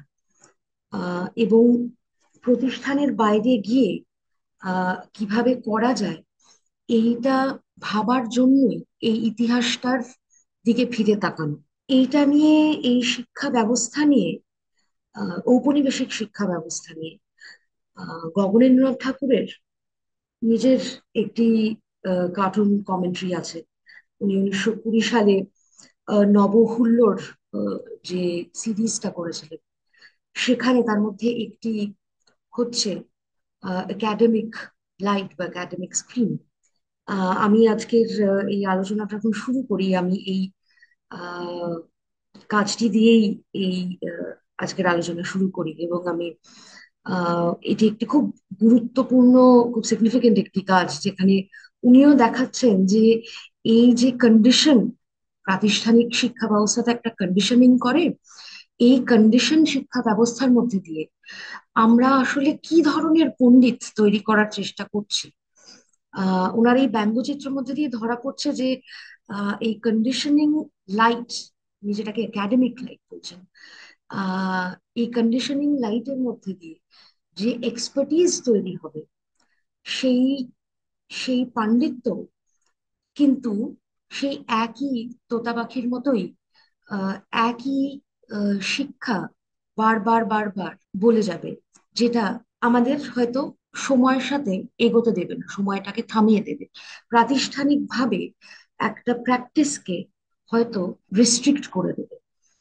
সেই ধরনের পাণ্ডিত্য, সেই ধরনের এক্সপার্টিস যেটা একই তর্ককে বারবার প্রতিষ্ঠা করার চেষ্টা করবে, কিন্তু সেটা থেকে বেরোতে গেলে কিভাবে করা যায়, সেটা প্রতিষ্ঠানের মধ্যে থেকে করা যায় কি যায় না, আমি সেইটাকে একটু ধরিয়ে দেওয়ার জন্য খুব সংক্ষিপ্তভাবে কিছু প্রজেক্টের কথা উল্লেখ করছি এখানে, যাতে আমাদের বুঝতে সুবিধা হয় যে শিল্প শিক্ষার নিয়ে কি ধরনের কাজ, কি ধরনের চিন্তা, কি ধরনের এক্সপেরিমেন্ট হয়েছে, হচ্ছে পৃথিবীর বিভিন্ন কোণায়। একাডেমি বলে একটি প্রজেক্ট, যেটা 2007 সাল নাগাদ হয়েছিল সিমেন্স আর্ট প্রোগ্রামের আন্ডারে। মুখা বা ভ্যান অ্যাবে মিউজিয়াম, হ্যামবার্গ, কুইন্সটারবিন, goldsmith, department of visual cultures, এই একাধিক প্রতিষ্ঠান, একাধিক অর্গানাইজেশন একসাথে এসে একটা কোলাবোরেশনের মাধ্যম দিয়ে একটি প্রজেক্ট করেছিলেন, যেখানে এই প্রজেক্টটির লক্ষ্য ছিল, মূল লক্ষ্য ছিল দেখা যে প্রতিষ্ঠানের বাইরে গিয়ে আমরা শিল্পকে কিভাবে শিখবো বা শিল্পকে কিভাবে শেখাবো। এইটির এই এই মূল জায়গাকে, মূল তর্ককে সামনে তুলে ধরার জন্য একটা প্রজেক্ট হয়েছিল, যেখান থেকে একাধিক গুরুত্বপূর্ণ আলোচনা উঠে আসে যে আমাদের শিক্ষার ব্যবস্থার যে প্রাতিষ্ঠানিক কিছু নিয়ম আছে, কিছু নীতি আছে, সেইটা যখন বেশি প্রাধান্য পাচ্ছে, তখন কি আমাদের শেখানো বা শেখাটা কিঞ্চিত একটা সেকেন্ডারি ইম্পর্টেন্সে চলে যাচ্ছে, যেখানে আসল জায়গাটাই হচ্ছে যে আমাকে পলিসি মেনটেন করে, এডুকেশন পলিসি মেনটেন করে এক একটা ক্লাস করতে হবে, ছাত্রছাত্রীদের এইগুলো শিখিয়ে দিতে হবে, যেটা প্রাতিষ্ঠানিক রেকর্ড কিপিং এর জন্য হয়তো গুরুত্বপূর্ণ। কিন্তু মাঝখান থেকে আমরা কি শেখাচ্ছি, কিভাবে শেখাচ্ছি, এবং ছাত্রছাত্রীরা কিভাবে শিখছে, শিক্ষার এই মূল জায়গাটা কি যথেষ্ট প্রাধান্য পাচ্ছে, এই চিন্তাটাকে কিঞ্চিত টেস্ট করার জন্য এই একটা প্রজেক্ট হয়েছিল। এরকম আরেকটি কাজ হয়েছিল ওই একই, মোটামুটি একই সময় 2007-08 সালে, যেটার নাম হচ্ছে ইউনাইটেড নেশনস প্লাজা। এইটা হয়েছিল বার্লিন, জার্মানিতে। যখন ম্যানিফেস্টা 6 ক্যান্সেল হয়, ম্যানিফেস্টো 6 এর মূল কিউরেটোরিয়াল নোট ছিল পেডাগজিক স্ট্রাকচার্স, এবং যখন বিভিন্ন অ্যাডমিনিস্ট্রেটিভ কারণে যখন ম্যানিফেস্টো 6 কে ক্যান্সেল করতে হয়, তখন একটি অল্টারনেট এক্সপেরিমেন্টাল প্রজেক্ট হিসেবে তৈরি হয়েছিল এই ইউনাইটেড নেশনস প্লাজা, যেটি একটি টেম্পোরারি আর্ট স্কুল, যেখানে দেখা হচ্ছে যে এই 1 বছরের এই আর্ট স্কুলে আমরা এই বিয়েনালে হোক, ইনস্টিটিউশনাল এক্সিবিশন হোক, ফেয়ার হোক, এগুলোর বাইরে গিয়ে কিভাবে শিক্ষা ব্যবস্থা নিয়ে চর্চা করতে পারি, যেটাকে সামনে রেখে শিক্ষা ব্যবস্থা তৈরি করা উচিত। এই ধরনের কিছু খুব ফান্ডামেন্টাল কিছু প্রশ্ন নিয়ে, খুব সহজ ফান্ডামেন্টাল কিছু প্রশ্ন নিয়ে একাধিক প্রজেক্ট, ক্রমশ খুব গুরুত্বপূর্ণ কিছু প্রজেক্ট শিক্ষা, শিল্প শিক্ষা ব্যবস্থা নিয়ে উঠে আসছে। আহ এটার কারণ, যখন আমরা আমাদের আধুনিকতা বোঝার চেষ্টা করি শিল্পের কিছু চারিত্রিক আঙ্গিকের মাধ্যমে, তখন ইতিহাসটা আমাদের চর্চাকে তৈরি করছে, আমাদের চিন্তাকে, আমাদের মননকে তৈরি করছে। আমি শুরু করেছিলাম এই আজকের আলোচনা যে বাংলা শিল্প শিক্ষার ইতিহাস এবং ভবিষ্যতের কিছু প্রশ্ন দিয়ে। আজকে যখন আমরা আমাদের শিক্ষানীতি নিয়ে আলোচনা করি, প্রাতিষ্ঠানিকভাবে যে আলোচনাগুলো হয়, আহ সেখানে আমরা আমাদের শিক্ষার যে আহ লক্ষ্য, যে একটা শিক্ষা প্রতিষ্ঠানে যে ধরনের শিক্ষা শেখানোর পদ্ধতি আমরা ছাত্রছাত্রীদেরকে আহ দেখাচ্ছি, যার মাধ্যম দিয়ে ছাত্রছাত্রীদের নিয়ে যাচ্ছি, এই শিক্ষা পদ্ধতির লক্ষ্যটা কি, শিল্প শিক্ষার লক্ষ্যটা কি, বিশেষ করে এই দক্ষিণ এশিয়ার যে দেশগুলো, যারা আহ ঔপনিবেশিকতার মধ্যে দিয়ে তাদের ইতিহাস তৈরি হয়েছে, যুদ্ধ, দেশভাগ এর মধ্যে দিয়ে তাদের নিজেদের আইডেন্টিটি তৈরি করতে হয়েছে, এবং কন্টিনিউয়াস নেগোসিয়েশনের মধ্যে দিয়ে আমরা আমাদের ন্যাশনাল আইডেন্টিটিকে এস্টাবলিশ করতে চেষ্টা করি, সেখানে আমাদের কালচারাল কালচার পলিসি এবং এডুকেশন পলিসি, সেটার গুরুত্ব কতটা, সেইগুলো যখন আমরা তৈরি করি, আমরা কি কি আহ জরুরি আহ চিন্তা মাথায় রেখে এগুলো তৈরি করছি। বিশেষ করে আমি আমাদের যে মূল ধারার যে আহ শিল্প শিক্ষার এবং শিল্প ইতিহাসের যে আলোচনা, মূলধারার যে আলোচনা, সেখানে তো শিল্প শিক্ষার ইতিহাসটা কিঞ্চিত অদৃশ্য। আমরা যেটাকে বলে আহ, এই ইতিহাসটাকে যেটাকে বলে টেকেন ফর গ্রান্টেড একটা ইতিহাস। কিন্তু এই ইতিহাসটা আমরা যদি আরেকটু সূক্ষ্মভাবে না ধরার চেষ্টা করি, আরেকটু সূক্ষ্মভাবে না বুঝি, আমরা আমাদের নিজেদের আধুনিকতার বুঝতে পারবো না। আমরা আমাদের নিজেদের এই মুহূর্তের চর্চার মধ্যে যে রাজনীতি আছে, আমাদের ভাষার মধ্যে যে রাজনীতি আছে, শিল্পের ভাষার মধ্যে যে রাজনীতি আছে, সেইগুলো হয়তো পুরোপুরি ভাবে ধরতে পারবো না।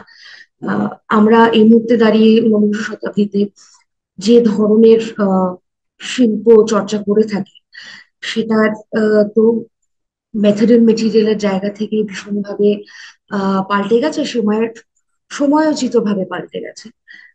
কিন্তু আমাদের প্রাতিষ্ঠানিক শিক্ষার জায়গায় কি মেথড এন্ড মেটেরিয়াল পাল্টেছে?